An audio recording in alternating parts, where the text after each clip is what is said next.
네, 시청자 여러분 안녕하세요. 탈북자의 탈북하면서 힘들고 괴로웠던 기억을 탈탈 털어드리는 탈탈탈입니다. 오늘은 게스트로 김은주님 나오셨어요. 안녕하세요. 네, 안녕하세요. 그 다음에 보조 MC, 1일 MC로 오늘 신지성님이 함께 해주셨습니다. 네, 안녕하세요. 네, 두 분이 어떻게 아는 사이세요? 교회 아는 오빠? 아, 그 유명한 교회 아는 오빠. 네, 오늘 이제 신지성님도 김은주님의 그 북한 생활에 대해서는 자세히 알지 못하신다고. 네네. 그래서 오늘 같이 질문을 해주시기로 하셨습니다. 네. 네, 먼저 고향 얘기부터 하자면, 네, 고향이 은덕군이시라고. 네, 네. 그 제가 몰랐는데 여기가 아우지 탄광이라고. 그렇죠. 저도 이제 북한에서 아오지에 대해서도 솔직히 잘은 알고 있지 못했어요. 근데 중국, 한국에 오면서 내가 나왔던 곳이 북한에서 평양 다음으로 어쩌면 평양보다 더 유명한 곳이구나 이런 생각을 했던 게 아오지 하면 한국 분들도 많이 아시더라고요. 들어보니까 이제 40대 되시는 분들이 초등학교를 다닐 때 말을 안 듣으면 선생님이 너 아오지 탄광 보낸다 이렇게 혼을 냈다고 하더라고요. 근데 실제로 아오지 저희 은덕은 이제 6.25 때 포로병이나 이런 분들이 많이 오셔서 탄광에서 일하거나 하셨어요. 그래서 좀 어떻게 보면 신분이 그닥 그렇게 좋지는 않은 사람들이 많이 사는 곳이긴 했었던 거죠. 근데 뭐 저희 아빠가 뭐 신분이 안 좋았거나 저희 엄마가 신분이 안 좋은 거는 아닌데 북한에는 이제 무리 배치라는 게 있어요. 어떻게 보면 인간의 그러니까 직업에 대한 자유 선택권을 침해하는 것 중에 가장 큰 거라고 볼 수 있는데 정권에 의해서 행해지는 건데 저희 아빠가 군을 제대하고 북한 당에서 뭐 김일성이 뭐 김정일에 의해서 아오지 탄광으로 이제 무리 배치를 제대 군인들을 몇천 명씩 이제 보낸 거예요. 그냥 그곳으로 배치가 된 거예요? 예. 뭐 본인의 의사랑 이런 건 상관없어요. 제대와 동시에 너는 이쪽으로 가서 이 일을 해라 라고 했는데 그때 당시 아오지가 산이 많고 해서 군수 공장을 만들어서 그 무기나 이런 걸 생산하기에 좀 유리한 지역이었다고 해요. 저희 어머니가 말씀하시기로. 그래서 무기 공장을 대대적으로 만들고 생산을 하면서 화학 공장이나 이런 것들을 그러면서 제대 군인들을 많이 보내고 예전에 그 아오지의 어두운 이미지를 지우기 위해서 김일성이 한번 방문한 후에 김일성의 은혜와 덕을 입은 곳이다 라고 해서 은덕으로 붙여지기는 했죠. 그래서 은덕군이군요. 네네네. 그곳에서의 생활에 대해서 좀 얘기를 해주세요. 사실 저는 어릴 적에 저희 아빠가 계실 때는 그래도 좋은 기억이 나름 많았어요. 물론 여기에 비하면 시골 애들이 이제 시골에서 노는 느낌을 받을 수 있는데 북한에는 이제 학생들이나 뭐 어른들도 그렇지만 나라에 어떻게 보면 나라에 토끼 가죽을 계속 내야 되는 과제가 있어요. 그러려면 꼬마가지. 네, 꼬마가지가 있는데 그러려면 각 개인이 집에서 토끼를 기를 수밖에 없거든요. 아니면 토끼 가죽을 사서 내야 되는데 솔직히 제가 태어나면서부터 삶이 그렇게 넉넉하지는 않았어요. 저희 엄마도 평양에서 이제 고등학교를 다니시고 심지어 김일성을 1m 사이를 두고 보셨어요. 근데 저희 엄마가 그러시는데 그때는 김일성의 얼굴에서 진짜 빛이 났대요. 광이 났대요. 그렇게 보였대요. 위대한 수령님이었으니까 그들의 마음속에는 그때 당시에는 네. 왜냐면 저희 엄마가 김일성의 고향인 만경대 7골 고등학교를 다니셨거든요. 그래서 김일성이 한번 방문할 때 왜 북한 애들 꽃 들고 막 이렇게 환영하는 거 있잖아요. 저희 엄마도 길에서 꽃 들고 김일성을 막 울면서 막 좋아서 환영을 했던 거예요. 그래서 그때 당시만 해도 이제 뭐 70년대인데 그때 당시만 해도 상점에 가면 구경상점이죠. 사탕이 녹아내렸대요. 막 오전에 막 사탕 한 봉지 사 먹고.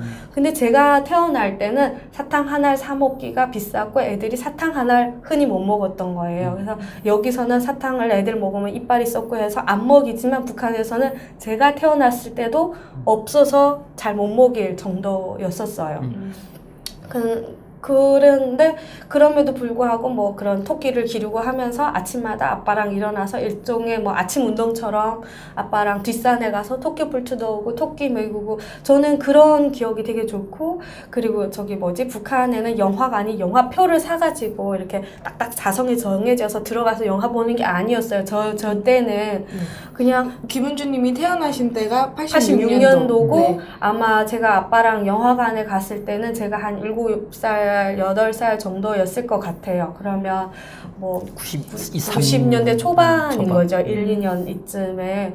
근데 아빠 영화관이 어쩌다가 영화도 이렇게 보여주고 사람들한테 특히 해외 영화 같은 뭐 물론 러시아나 중국 구소련의 영화나 중국 영화긴 했지만 가끔 이렇게 보여줄 때는 공장 영화관에 아주 그냥 사람들이 인산인해예요. 그래서 영화관 들어가려면 막 그 인파를 뚫고 이렇게 막 들어가야 되거든요. 근데 제가 정말 지금도 그런 기억을 잊을 수 없고 생각하면 이렇게 짠해지는 게 저희 아빠가 되게 왜소하세요. 근데 이제 그래도 딸들한테 영화 보여주겠다고 이렇게 목마 태우셔가지고 그 인파를 막 뚫고 들어가서 뭐 제대로 자리도 없지만 그래서 아빠랑 그렇게 영화 봤던 것들 그런 것들이 그때만까지만 해도 넉넉하지는 않아도 그래도 사람이 굶어 죽지는 않으니까 살만은 했는데 이제 그게 벌써 그 다음에 이제 김일성이 94년도에 죽고 이러면서 북한 경제가 그냥 팍팍 안 좋아졌어요. 네, 고난의 인군 시대. 네. 그리고 진짜 저희는 엄마도 이제 일하시고 아빠도 일하시고 하니까 배급에 의존해 있는 사람들이고 장사나 이런 거에 눈이 전혀 그때 당시도 아무리 작게 장사가 이루어졌지만 그런 걸 전혀 할 줄 모르시는 분들이었거든요. 그래서 배급에만 의지를 하고 있었는데 배급이 줄어들다 못해 이제 뭐 안 주는 게 몇 달씩 이어지다 보니까 주변에도 사람들이 이렇게 실종 없어지거나 이제 집을 떠나서 먹을 거 찾으러 갔거나 어디 꽃제비 치다 아이들이 죽거나 아니면 진짜 장마당에 가보면 배에 왜 우리 아프리카 TV 보면 아프리카 아이들 구원하려고 하는데 그 애들이 팔다리는 가는데 배만 유독 보러 가는 애들 있잖아요. 복수 찾았는데 그런 애들이 이제 장마당에서 보이기 시작하고 부모 없는 애들이 그러고 범죄가 비일비재하게 또 일어나기 시작하는 거예요. 뭐 옥수수를 훔치던 뭐 살인을 해서 돈을 빼앗든 그러니까 공개 처형이 또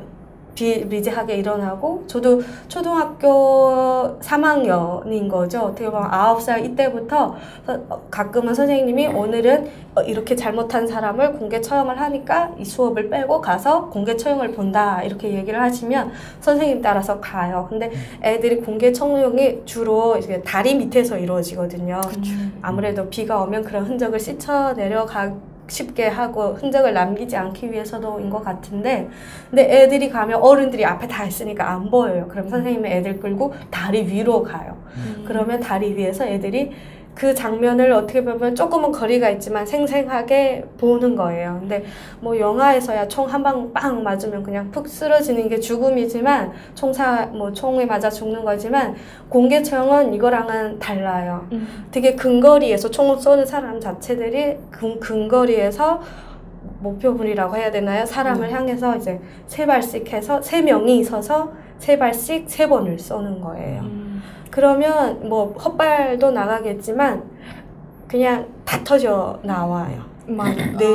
내장 뭐 이런 것들이 다 터져 나오는데 애들이 10살도 안 된 저희가 그걸 봤고 처음에 볼 때는 좀 이렇게 아무래도 강아지 죽어도 솔직히 집에 강아지 죽어도 막 이렇게 뭐라 그래야지 그러고 좀 슬퍼하고 하는데 사람이 그렇게 죽어가는 모습을 보니까 막 그러니까 기쁘다기보다 뭐라고 해야 되지? 그냥 무덤덤할 수가 없어요. 처음에는 뭔가 깨름직하고 그런데 그걸 2번 보고 또 나라에서는 그게 마치 무슨 행사인 것처럼 선전하고 그것이 아주 옳은 일인 것처럼 이렇게 교육을 하기 때문에 잘못한 놈이 잘못했으니까 저렇게 죽는다라고 교육을 시키니까 궁금한 거 있어요. 그 살인한 사람들이 그 공청소년 당한 사람들 죄명이 뭐예요?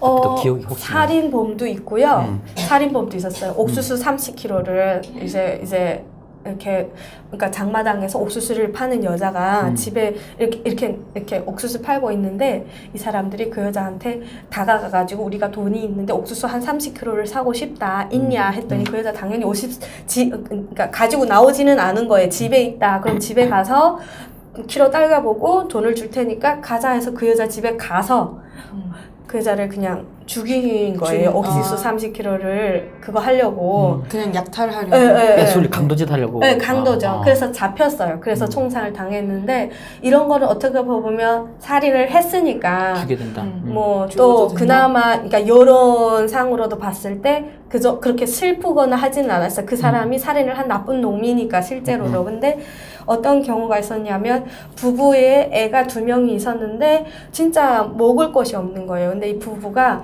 어떤 사람을 통해서 동이나 이런 걸 중국에다 팔면 돈이 된다라는 이야기를 들었어요. 근데 갑자기 어디 가서 동을 막 이렇게 하겠어요. 북한은 전 교회에서 모든 학생, 모든 가정에 동이요, 쇠며 뭐 그런 거는 전부 다 나라고 하니까 이미 집에 동이 있을 리가 없는 거죠. 그런데 북한에 보면 지성 오빠도 잘 아시겠지만 북한에는 김일성의 뭐 김정일이 얘기한 거를 말씀이라고 해요. 뭐 성경에는 뭐 말씀이라고 하는 것처럼. 그래서 그 말씀들을 비석에다가 동으로 이렇게 박아서 새기는 게 있어요.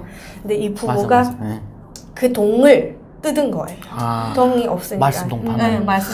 이거는 완전 북한에서는 정치범. 여기서는 뭐 큰 거 아닐 수 있지만 그냥 동을 일부 훔친 사람이 되겠지만 북한에서는 완전 정치범이고 위대한 수령을 그 위성 명예를 훼손하고 이게 어마한 중죄인 거예요. 어떻게 보면 살인범보다도 더 그렇죠. 중죄인으로 생각하잖아요. 먹고 살기 위해서 누구를 해치지 않고 동을 그냥 좀 뜯은 건데 김일성의 말씀이라는 것과 이제 결합돼가지고 그래서 부모 둘 다 총살당했는데 애 둘은 되게 어렸어요. 그래서 사람들이 그 당시에 다 먹고 살기 힘든 거는 서로 공감하고 있었기 때문에 오죽 그랬으면 저걸 뜯었을까. 근데 애 둘이 남아있잖아요. 그 애들이 너무 불쌍하다라는 실제로 저희 엄마 아빠도 집에서 그런 이야기를 했었고 어떻게 보면 대놓고 이제 왜냐하면 당에서 한 거는 옳은 거여야 되고 무조건 따라야 되고 맞다고 맞장구 쳐야 되니까 밖에서는 아이고 안 됐다 이렇게 말을 할 수 없는데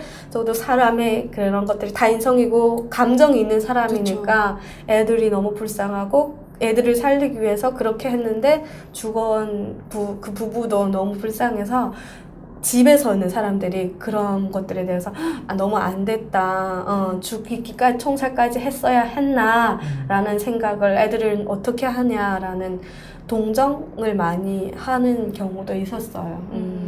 그리고 뭐 대한민국에서는 소는 당연히 잡아서 고기를 해서 먹는 거잖아요. 근데 북한에서 소는 인간보다 귀해요. 인간의 목숨보다 진짜 귀해요. 왜냐면 한 사람들이 이제 먹을 게 없으니까 농장에 가서 소를 이렇게 가져다가 잡아서 도둑질해서 소를 이제 한 거예요. 잡아 먹은 거예요. 근데 북한에는 소가 하는 일이 사람보다 많다 보니까 진짜 사람보다 귀해요. 근데 그런 소를 잡았으니까 이 사람은 당연히 이제 총살감이 된 거죠. 뭐 근데 지금 굉장히 있고. 자세하게 기억을 하고 계시네요. 네, 저는 모르겠어요. 책을 쓰면서 그러니까 책을 쓰면 아직 말씀하셔도 돼요. 잠깐 얘기되죠. 책을 쓰면서 그 기억을 더듬었었어야 했는데 그게 다행히도 한국에 온 지 그렇게 오래 안 된 시기에 그걸 하고 인터뷰도 많이 하고 해서 그런지 그때 기억이 참 많이 남아있더라고요. 어릴 적 기억은. 근데 그때 기억했던 것들을 지금 또 세월이 지났잖아요. 가끔 기억이 안 나는 게 있어서 책을 쓰기 참 잘했다. 기억을 저장해 둔 것 같은 느낌이 들 때가 여기다 좀 있어요. 추가로 제가 설명드리자면 95년도에 고난행군 들어서면서 북한이 상황이 되게 그러니까 시스템이 모두 붕괴되면서 김정일이가 그런 방침이랑 내렸다가 하더라. 전국적으로 총성을 다 올려라. 그리고 사회주의 기강을 흐트러 놓는 사람은 가차없이 사용을 해라 해가지고 심지어 뭐 저희 동네 같은 경우 장마당에서 어린애가 빵을 훔쳐 달아나는데 경찰이 본 거예요. 그래서 경찰이 그 현장에서 걔를 사살했어, 어린애를. 그러니까 그런 사례도 있었지. 이게 여기 95년도에 전국적 총성을 올리라 하면서 되게 소자분급부터 시작해 동선 자른 거 뭐 해가지고 되게 95년도는 어차피 피바람이 분 한 해가 아닌가 생각도. 왜냐면 지금 보면 10살 때면 딱 95년, 96년 요 사이거든요. 그 시기시네요. 그때가 제일 핫했고 그리고 모든 주민들이 총살하는 걸 다 보이게 하게끔 지시 내려와가지고 학교 직장 하는 사람, 직장 다니는 사람들, 학교 다니는 사람들도 모든 일을 그만두고 그 사용하는 걸 보게 하고 죄명을 공개시키고 거기에 대해서 그러니까 사회주의 위반되는 행위를 하면 이렇게 총살된다라고 무조건. 보여준 거죠. 그때는 옥수도 맞아요. 무기 메고 섰잖아요. 그러니까 농장에 군인들이 총을 메고 이제 농장을 지키는 거예요. 밭을 옥수수며 뭐며. 근데 사실 저희가 살던 데도 이제 남자가 배고프니까 사실 저희 아빠도 그런 경험이 있는데 배고프니까 가서 막 생옥수수라도 뜯어 먹어요. 그 밭에서. 그 나중에 생겨난 게 그 방법이에요. 옥수수를 뜯고 못 나오니까 그 안에서 먹고라도 나오자. 그래서 생옥수수를 그 안에서 막 먹는 사람들도 있었는데 그래도 그 군인들이 적발됐을 때 서라 하잖아요. 근데 서면 어떻게든 걸리고 맞고 해요. 그러니까 도망치잖아요. 서라 했는데 도망치면 쏴요. 쏴서 다리가 부러져가지고 다리에 총이 맞아서 하반신 장애인이네. 북한에서는 그냥 병신이라고 하죠. 그렇게 된 경우도 있고 저희 아빠 같은 경우는 너무 이렇게 고지식한 분이었어요. 어디 가서 도둑질 못하고 장사 못하고 그러니까 저희가 살기가 더 힘들었던 거예요. 그래서 저희 엄마가 하루는 어디 나와서 도둑질이라도 좀 한번 해보라고 계속 이렇게 뭔가 습관처럼 아빠한테 가장이 이렇게 가정을 책임져야 되는데 심지어 저희 엄마가 도둑질이나 불법을 저지르지 않으면 북한에서는 이미 굶어 죽었어요. 살아남은 자들은 위법을 했기 때문에 살아남은 거거든요. 근데 저희 엄마 같은 경우도 이제 병원에서 일하셨는데 가서 병원에 있는 석탄을 훔쳐서 아빠 한 배낭, 이제 엄마 한 배낭 이렇게 메고 오는데 저희 아빠가 외소하다 보니까 그 배낭을 메고 오다가 구르신 거예요. 그러니까 저희 엄마는 그걸 보고 좀 물론 지금의 상황에서는 아이고 내 남편 얼마나 못 먹었으면 이럴까 생각하는데 그 상황에서는 아이고 내가 저런 남편을 만나가지고 이런 가정의 짐을 엄마가 다 떠안아야 되니까 그래서 맨날 아빠한테 이제 어디 가서 도둑질이라도 좀 해봐라 했는데 어느 날 아빠가 얼굴에 멍이 들어가지고 좀 가을이었거든요. 외출을 거치고 나가셨는데 내복만 입고 집에 들어오신 거예요. 어떤 일이? 그래서 물어봤더니 엄마가 하도 이제 나가서 도둑질이라도 해라 하니까 옥수수밭에 농장에 들어갔다가 걸린 거죠. 걸리고 매 맞으시고 옷은 입고 있던 게 멀쩡하니까 뺏기고 군인들한테 뺏기고 그러고 돌아오셨더라고요. 결국은 아빠 생에 성공한 도둑질이 없었어요. 그래서 엄마가 어떻게 보면 아빠가 돌아가시기 전까지도 이제 가정을 책임지고 하시느라 좀 힘들긴 하셨는데 그리고 그렇게 하다가 아빠 그 해 11월에 돌아가셨거든요. 왜냐면 하도 먹을 게 없고 한 데다가 늑막염까지 걸리셨어요. 근데 대한민국에서는 늑막염이나 결핵 같은 게 일단 북한에 비해서는 엄청 그 발병률이 엄청 낮고 발생했더라도 이렇게 맞는 치료를 적용하니까 금방 낫는 경우가 많은데 북한의 늑막염 같은 경우는 특히나 이렇게 영양 상태가 안 좋으면 쉽게 걸리고 영양이 회복되지 않으면 낫지를 않아요. 근데 북한에서 먹을 게 없는데 어떻게 영양을 회복해서 그걸 낫게 하겠어요. 그래서 처음에는 그나마 이제 집에 재봉기나 이런 거 있던 걸 팔아서 아빠 약을 사다가 치료를 해서 나았는데 또 2차 재발하신 거예요. 근데 그때는 뭐 더 이상 팔 것도 없고 이렇게 하니까 아빠가 그냥 서서히 말라서 그 마지막 돌아가실 때는 그래도 그때가 가을이었으니까 이렇게 밥에다 뭐 죽 비스무리한 거를 한 그릇 떠드렸는데 항상 누워 계셨거든요.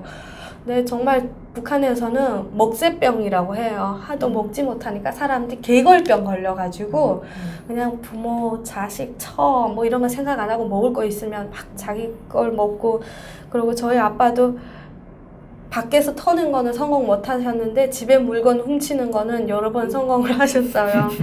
참 슬픈 이야기긴 한데 저는 그래서 북한에 있을 때는 아빠에 대한 미움이 되게 컸었거든요. 제가 중학교에 입학하는 날인데 그때까지만 해도 새 가방이 있었어요. 그때가 아마 97년도였을 거예요. 97년 4월 초인데 새 가방이 있었는데 등교하려고 딱 보니까 가방 아무리 찾아도 없는 거예요. 그래서 저는 그날 학교 첫날인데 등교를 못했어요. 근데 뭐 집에서 뭐 물건을 누군가 집을 털었다면 제 가방만 가져갈 리가 없잖아요. 그래서 엄마가 아빠가 가져갔다라고 판단을 했고 그게 맞았어요. 아빠가 그거를 제 가방을 가지고 장마당에 가서 음식이랑 바꿔서 물론 당연히 음식은 집에 안 가져오고 혼자 드셨거든요.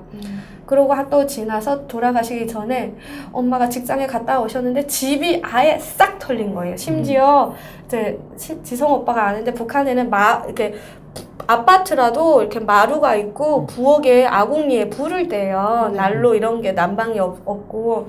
그리고 그 부엌 위에 이제 널판자를 이렇게 깔아 놓거든요. 근데 심지어 그 널판자까지 다 없어진 거예요. 그래서 엄마가 도둑이 들었다 해가지고 혹시 누군가 싶어서 북한은 동네 사람들도 있잖아요. 물어봤더니 저희 언니가 하순인데 하순이 아빠가 4층의 여자랑 짐을 날라가더라 라고 본 사람이 있는 거예요. 그래서 엄마가 그 즉시로 장마당을 뛰어갔어요.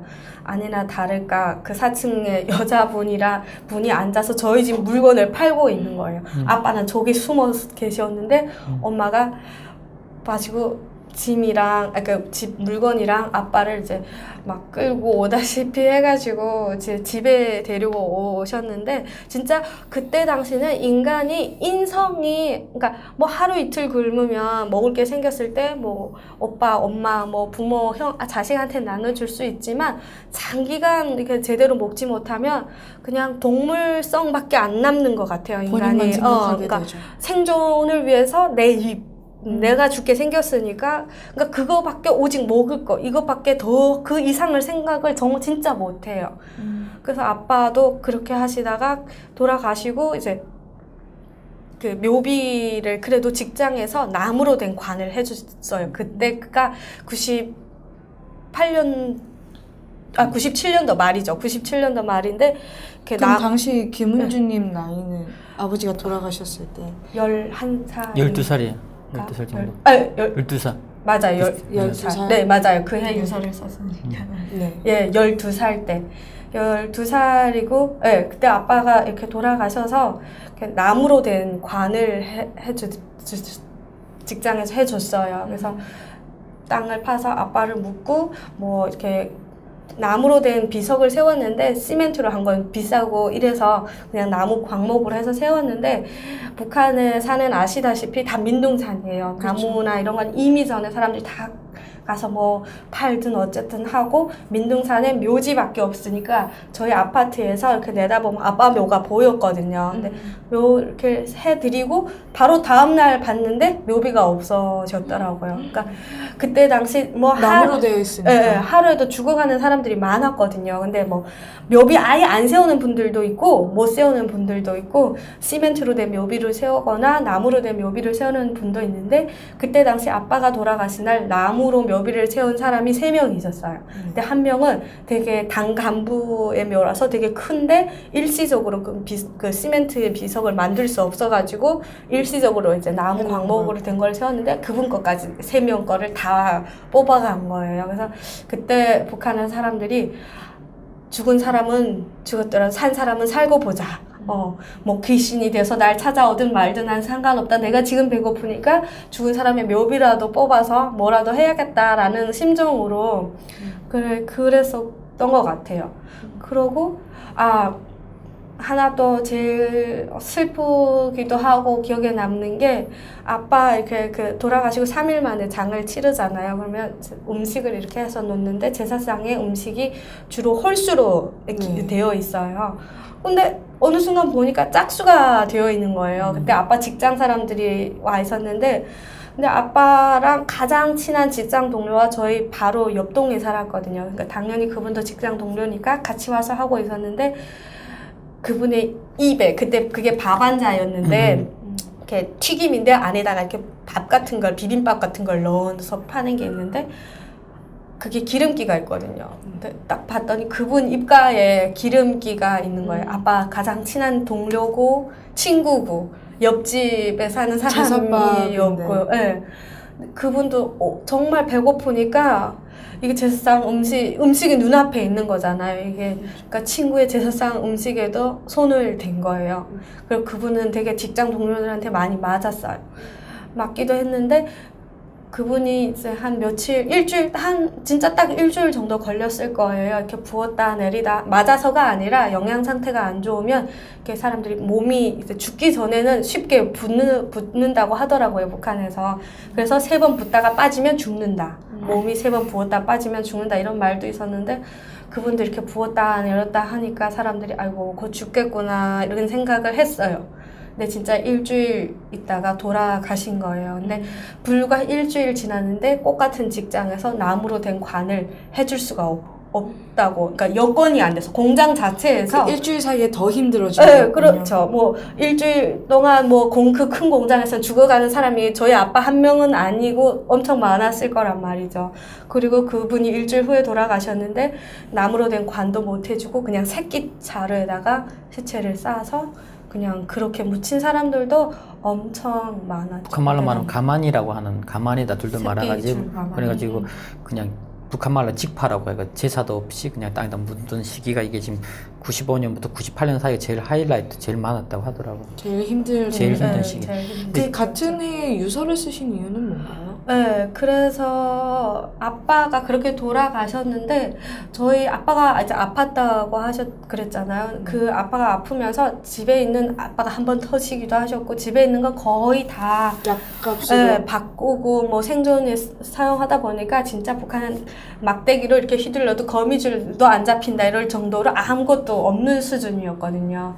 근데 직장에 나간다고 해서 뭐 배급이 나오는 것도 아니고 장마당에 빈손으로 앉아 있는다고 해서 뭐 돈이 벌어지는 것도 아니고 하다 보니까 엄마가 그러면 이제 라진 선봉이라고 해가지고 중국과 이제 개방한 도시예요. 그때 당시에는 되게 뭐라 그럴까 돈 벌기 상대적으로 북한에서 돈 벌기 쉽고 뭔가 이렇게 물건이나 이런 것들이 좀 많은 곳. 그나마 희망이 있는 네, 그래서 엄마가 그곳으로 언니랑 같이 갔다 올 테니까 늦어도 3일 만에 돌아올 거다. 너는 집에 있으라 라고 얘기를 하셨어요. 근데 그때 제가 아무래도 12살이니까 너무 어려서 막 예를 들어서 엄마가 물건을 훔쳤는데 뛰어야 되는 상황에서 저 같은 경우 어떻게 집만 될 수 있으니까 이제 언니만 데리고 간 거예요. 근데 그때 이제 한 10원? 15원 정확히 기억 안 나는데 그렇게 주시고 가셨어요. 근데 제가 지금도 두부를 되게 좋아하는데 10원 가지고 뭐 배고픈 애가 항상 허기져 있는 상태에서 바로 그 돈 가지고 장마당에 갔고 제가 제일 좋아하는 두부 한 모를 사가지고 집에 왔어요. 근데 엄마가 길면 3일이 걸린다고 했으니까 아껴 먹어야지라는 생각은 있었거든요. 근데 배고픈데 뭐 아껴 먹기는 그냥 이렇게 그래도 한술 떠먹고 또 참았다가 또 먹고 한 게 결국 1시간도 못 가서 두부 한 모를 다 먹은 거예요. 그 10원이라는 게 두부 한 모 값이에요. 네, 그때 그랬어요. 지금은 뭐 10원으로 뭐 두부 한 숟갈도 못 사지만 북한의 그때 당시에 돈의 가치는 그랬었거든요. 화폐 개혁하기 전이어가지고. 네.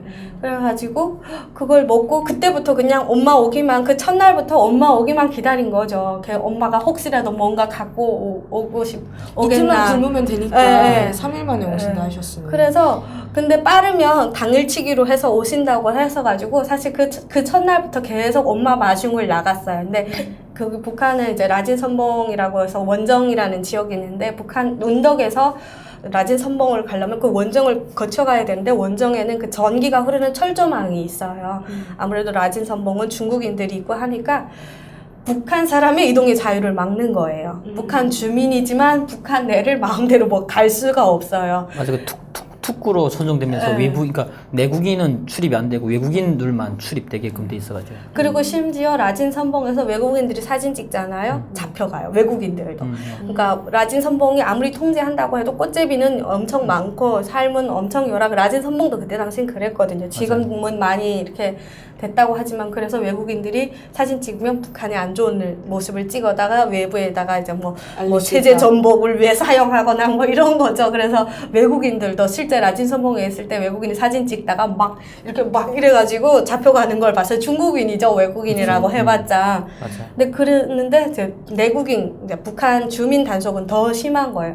심지어 거기에 가려는 뭐 여행증을 떼려고 해도 물건을 구해야 되고 당에다 나라에 직장에다가 직장 상사한테다 해야 되니까 여행증을 떼가지고 정확한 절차를 밟아서 가는 사람은 별로 거의 많지 않고 오히려 경비 초소에 있는 군인한테 돈을 조금 줘서 넘어가거나 그 돈도 없는 사람들은 철조망을 뛰어서 이렇게 넘어서 가거나 철조망을 파서 가야 했어요. 근데 철조망을 넘어가다가 전기가 뭐 흐를 때가 있고 안 흐를 때가 있는데 전기가 갑자기 흐르면 그러니까 전기에 붙어서 죽는 사람도 있고 해서 주로 이렇게 땅을 철조망 밑을 파서 넘어가곤 했었는데 아무튼 저희 엄마도 그렇게 갔었고 저는 이제 그 곳까지 집에서 1시간 넘게 걸렸어요. 걸어서 애 걸음으로 1시간 넘게 걸어서 갔다가 날이 새카매져서 엄마가 안 오면 그때는 어떻게 서비차라고 해가지고 돈 주고 사람을 태워주는 게 있는데 애는 막 태워주세요 하면 그래도 그 태워주는 게 경우가 그 정도 있었어요. 인정은 있었고. 예, 그때는 그래가지고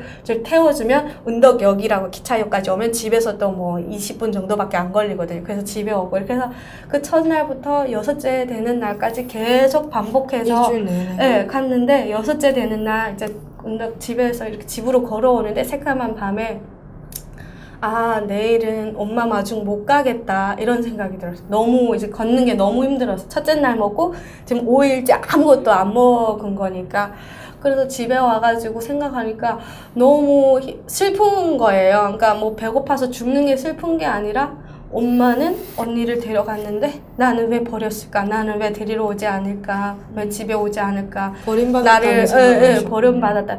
솔직히 죽는 거에 대한 두려움은 없었어요. 나 아빠 죽고 아빠 이웃이 죽고 동네 친구들이 죽고 맨날 공개청령하고 죽어나가는 사람이 하도 흔해가지고 솔직히 그때 당시에는 제 친구가 있었는데 어쩌다가 그런 얘기를 한 적이 있는데 걔는 죽는 게 두렵다는 거예요. 근데 제가 그때 죽는 게 두렵다는 게 이해가 안 갔어요.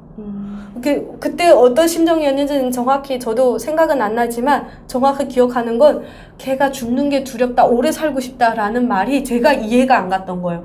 왜 오래 살고 싶어? 오래 살아서 뭐 할까? 이런 생각을 했던 것 같아요. 10살 12살, 그 11살. 당시 그러니까 뭐 삶에 대한 의욕, 더 잘 살아서 뭘 누리거나 이런 게 있어야 사람들이 살고 싶은 거에 대한 생명에 대한 그걸 가지는데 뭐 살아봤자 이거고 미래에 대한 게 뭐 전혀 밝지 않고 어떻게 하루하루를 버텨가기 힘드니까 더 오래 살고 싶다? 왜? 이거에 대한 오히려 왜라는 질문을 제가 했던 거예요. 신기하게도. 근데 아무튼 6째 되는 날에 그렇게 집에 돌아와가지고 엄마한테 버려졌구나 라는 생각과 동시에 그래도 엄마가 돌아온다면 내가 얼마나 엄마를 기다렸는지 알아줬으면 좋겠다라는 그 생각에 원망과 기다림에 대한 그런 거를 엄마 왜 안 와요? 엄마 마중 몇 번 갔었어요. 곧 죽을 것 어떻게 보면 같아요. 편지를 쓰신 거군요. 그러고 누웠죠. 그러고 나서 어머니랑 언니는 얼마 만에 돌아오셨나요? 그날에 돌아오셨어요. 그래서 다행이네요. 되게 민망했어요. 돌아오는데 그걸 못 참아서 편지까지 하루만 더 기다려볼 생쇼를 걸. 한 것 같아가지고 좀 민망했어요. 근데 엄마가 빈손으로 오신 거예요.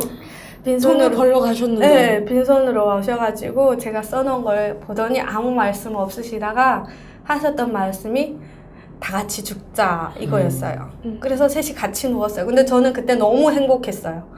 어차피 죽을 거였잖아요. 뭐 죽음을 기다리고 있었던 거고 근데 외롭지 않다는 거, 혼자가 아니라는 거, 엄마가 나랑 같이 있다는 거에 대해 그것만으로 저는 진짜 행복했어요. 죽자고 누웠는데도 저는 행복했거든요. 근데 사람이 뭐 그렇게 엿새 굽는다고 또 죽지는 않더라고요. 7일째가 됐죠. 다음날 이렇게 저녁 밤새 누워가지고 다음날 12시까지 됐는데 잠이 안 와요. 또 배고프니까. 그러니까 잠이 안 오고 눈만 멀덩멀덩해 있다가 엄마가 일어서시더라고요. 그리고 집에 진짜 아무것도 없었는데 김일성, 김정일 초상화는 있었거든요. 그래서 엄마가 초상화를 떼어냈어요. 왜냐면 초상화가 없으면 이거는 완전 또 이것도 정치범이에요. 네, 집에 초상화가 없다는 거 혹은 집에 초상화에 먼지가 꼈다는 것도 용납이 안 돼요. 이민반장이라고 해가지고 맨날 며칠에 한 번씩 확인하시죠. 집에 와서 이렇게 먼지가 있는지 하얀 걸로 딱 닦아서 먼지 있으면 이제 이민반 회의에 비판 대상이거나 아무튼 심한 경우 이제 생활 뭐라 그러지? 분주소나 이런 데 끌려가서 이제 교육까지 받아야 되는 상황인데 엄마가 그 초상화를 떼어내가지고 그 김일성, 김정일 사진은 빼고 서상화 틀만 가지고 장마당에 가서 뭘 바꿨는지는 기억이 안 나지만 뭘 바꿔 먹고 이제 다시 이제 생명을 살아남기 위해서 그때부터 일종의 꽃제비죠. 그때가 2, 3월이었을 거예요. 아무튼 이렇게 하다 보니까 아무튼 땅이 얼어 있을 때였어요. 채 녹지 않았는데 풀도 이렇게 막 먹을 수 있는 게 없고 하다 보니까 강가에 가가지고 그 민들레가 막 나올까 말까 하면서 있는 거를 파가지고 그걸 그냥 이렇게 뭐 어디 씻고 뭐 이런 것도 귀찮아요. 뭐 지금이야 깨끗 뭐 이런 거 생각하지만 그때는 뭐 어디 씻고 가서 가게다 없고 그냥 팔솜에다 이렇게 흙을 쓱쓱 닦아가지고 그 뿌리를 먹고 이렇게 했었거든요. 그래서 그러다가 탈북을 시도했지만 수영할 줄 몰라서 은덕 쪽 두만강은 100m가 넘어요, 폭이. 그냥 걸어갈 수 있는 게 아니거든요. 네. 저희 엄마가 좀 겁이 없고 도깨비예요. 그거를 그때가 3월이었는데 건너겠다고 저희 둘을 팔 꼭 잡고 이제 두만강을 없죠. 브로커 줄 돈이면 먹고 있었죠. 그때. 강물이 얼었나요? 강물이 사실은 2월에 시도했는데 그때 얼음이 떠다녔어요. 그래서 얼음을 헤치고 갈 수가 없어서 3월이 좀 말인가 아무튼 얼음은 없었는데 물은 되게 찼어요. 엄청 찼어요. 저희 엄마가 저희 두 손, 언니 손, 제 손 잡고 저는 막대기 하나 왼손 잡고 우리 언니는 또 이쪽 손에 막대기 하나씩 잡고 이래가지고 지금 물속으로 들어가고 있는 거예요. 찬물로. 근데 제가 키가 당시 제일 작았으니까 물이 여기까지 오니까 설 수 없더라고요. 발이 물에서 떠가지고 엄마 이렇게 무서워가지고 뜬다고 했는데 엄마가 아 이러면서 손을 더 꽉 잡고 강행군 하시는 거예요. 근데 이번에 또 저희 언니까지 떴어요. 그래도 저희 엄마가 포기를 안 하시는 거예요. 지금 우리는 당장 죽을 것 같은데. 근데 좀 더 들어가니까 이제 엄마도 이제 뜰까 말까 하는 거예요. 그래서 저희 엄마가 안 되겠다 하고 나왔어요. 저희 둘을 두만강에다 앉히고 두만강 변에다 앉히고 기다려라. 3m 정도 남기고 지금 못 가시는 거예요. 못 걷는 거예요. 기다려라. 엄마가 해볼게 하고 가시는데 어두우니까 이제 저희는 강변에 있고 엄마가 들어가신 점점점 엄마가 안 보이는 거예요.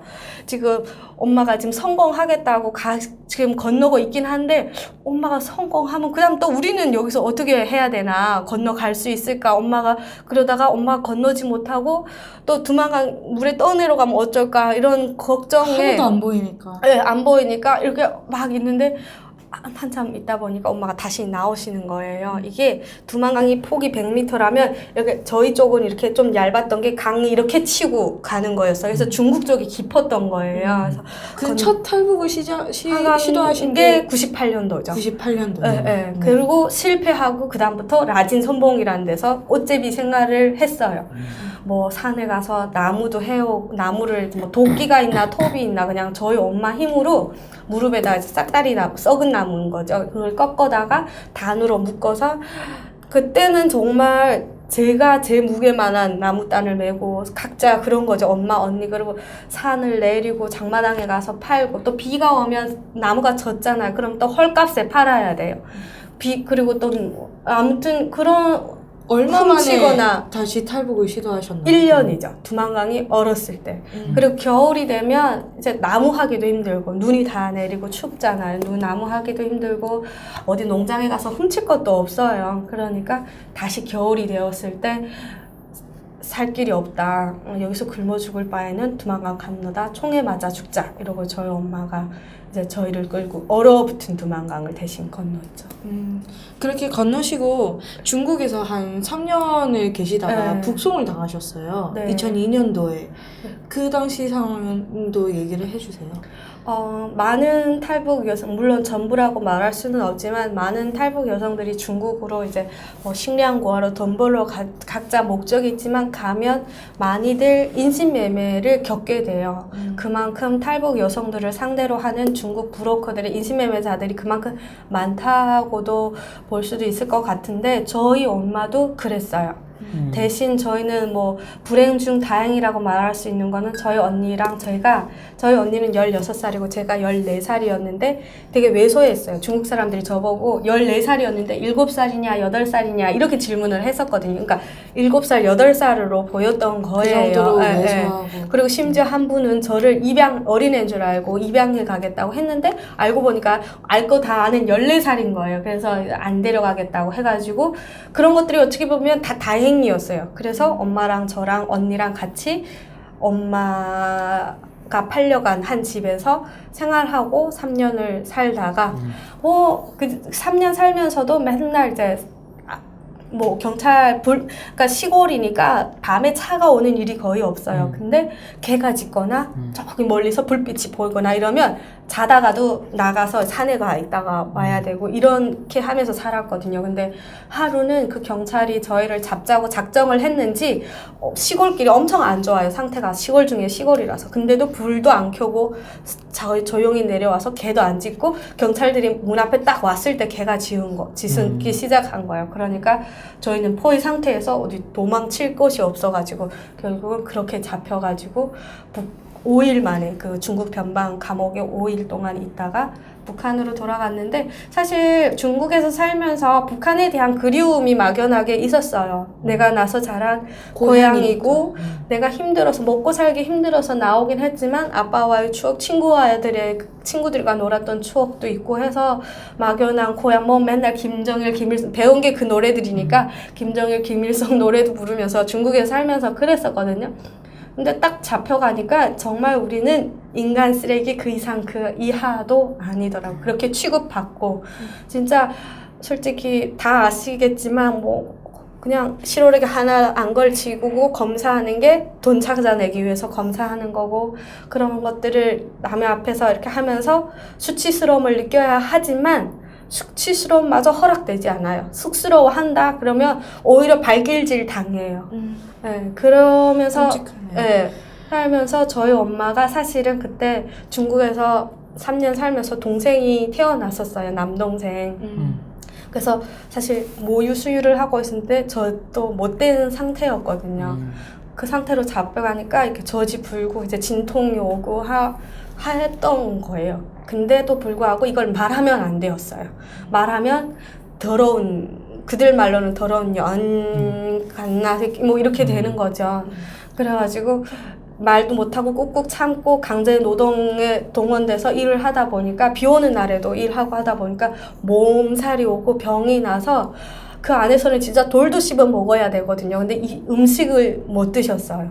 그런데도 아프다라는 걸 인정을 안 해줘요. 쓰러지기 전까지는 아픈 것도 인정 안 해주고 꾀병이라고 취급을 하거든요. 근데 회의하던 중에 그 노동 단련대 사람들 모아놓고 회의하던 중에 엄마가 이게 쥐가 너무 급하신 거 이게 조절이 안 됐어요. 너무 계속 싸고 있어가지고 또 계속 이게 싸고 있어서 조절도 잘 안 됐는데 급하니까 이제 가려고 딱 일어서면서 쓰러지고 이렇게 다 뒤를 보신 거예요. 근데 진짜 변이 나온 게 아니라 피랑 곡물이 나왔어요. 드시지도 못했을 상태에서 계속 쏘다 보니까 뭐 음식 물 나오는 것도 없었고 그제서야 인정해서 이제 병 환자들만 있는 대로 엄마를 따로 수용하고 저희가 어렸으니까 엄마랑 같이 거기에 둔 거예요.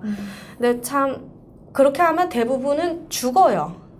돌아가세요. 뭐 약을 제대로 하나 뭐 하나 제대로 사니까. 하나 근데 참 저희 엄마도 강하신 것 같아요. 생명에 대한 의지가 있으시고 강하신 것 같은데 그때 이제 중국 변방대에서 같이 잡혀온 무산 젊은이들이 있었거든요. 근데 그 친구들은 이렇게 중국을 자주 드나드는 친구들인 것 같았어요. 돈도 꽤 있고 그 친구들이 우리랑 중국 변방대 보위부 노동단련대 과정을 같이 겪었으니까 저희 엄마를 불쌍하게 여겨서 걔네가 돈을 내가지고 그때 150원 닌겔 하나에 150원이었는데 150원 내가지고 엄마가 그 닌겔 한 대를 맞고 정신을 차리셨어요. 그래서 살아나셨어요. 감옥에 있는 사람들이 자기들끼리 돈 모아. 네, 그 무산 친구들이 지금도 뭐 이름은 기억 안 나요, 솔직히. 근데 그 고마움은 정말 평생 잊을 수 없을 그건 거예요. 솔직히 보니 그들도 되게 어려운 상황이 있을 거잖아요. 같은 감옥에 있었으면. 근데 상대적으로 그 친구들은 자주 드나들고 이러면서 돈을 어떻게 숨기는지 그리고 처음이 아니었던 거예요. 그 사람들이랑도 이렇게 관계가 어떻게 보면 좋다고 해야 되나요? 약간 돈이 있으니까 북한은 솔직히 물질 만능주의 사회거든요. 이미 그때부터 그랬어요. 그러니까 그 친구들이 돈이 있으니까 그게 가능했고 그래서 엄마가 다시 살아나서 또 다른 탈북을 시도할 수 있게 되었죠. 그 북송되신 지 2개월 만에 네. 다시 탈북 시도를 하셨다고 했어요. 그 과정을 얘기를 해주세요. 그러니까 이게 북한에서는 이게 교통도 안 좋고 통신도 안 좋고 이렇다 보니까 신분이 확인돼야 그 출생 지역에 가서 재판을 받고 뭐 교화 1년이든 뭐 노동 단련대 몇 풀려나든 개월이든 뭘 하든, 풀려나든 네. 이렇게 돼요. 근데 실제로 이게 잘 안 이루어지는 사람들이 있어요. 근데 저희 같은 경우는 고향을 떠난 지 3년이 넘은 거예요.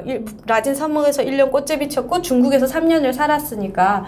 근데 하도 죽어가는 사람이 많으니까 3년 이상 이렇게 소식이 행불인 없으면 행불, 네. 행방불명 행불인 사람은 이렇게 사망 처리를 해버렸던 거예요. 저희 고향 은덕에서. 근데 저희도 엄마, 언니 저 다 사망 처리가 되어 있어 상황에서 신분이 확인이 안 됐어요. 그러려면 그런 상태라면 이 도직결소라는 데서 평생을 살든가 또 다른 방법을 취하든가 그랬는데 저희가 미성년자잖아요. 언니도 그렇고 평생 여기에 남겨두기도 힘들고 물론 뭐 그렇지 미성년자 아니더라도 거기다 평생 살게 하는 건 그 사람들로서는 또 다른 짐이거든요. 그 도직결소에서로는 계속 인원을 그렇게 식으로 늘릴 수 없으니까.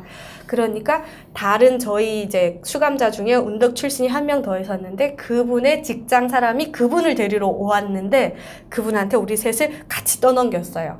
신분은 여기서 확인이 되지 않더라도 북한에 가서 보이부나 이런 데 가면 얼굴 보면 확인이 되겠지. 고향 사람들끼리는 다 아니까. 그렇게 해서 그 사람한테 딱 떨궈서 도직결 밖을 딱 나왔는데 그 사람이 저희를 보니까 거지 3명인 거예요.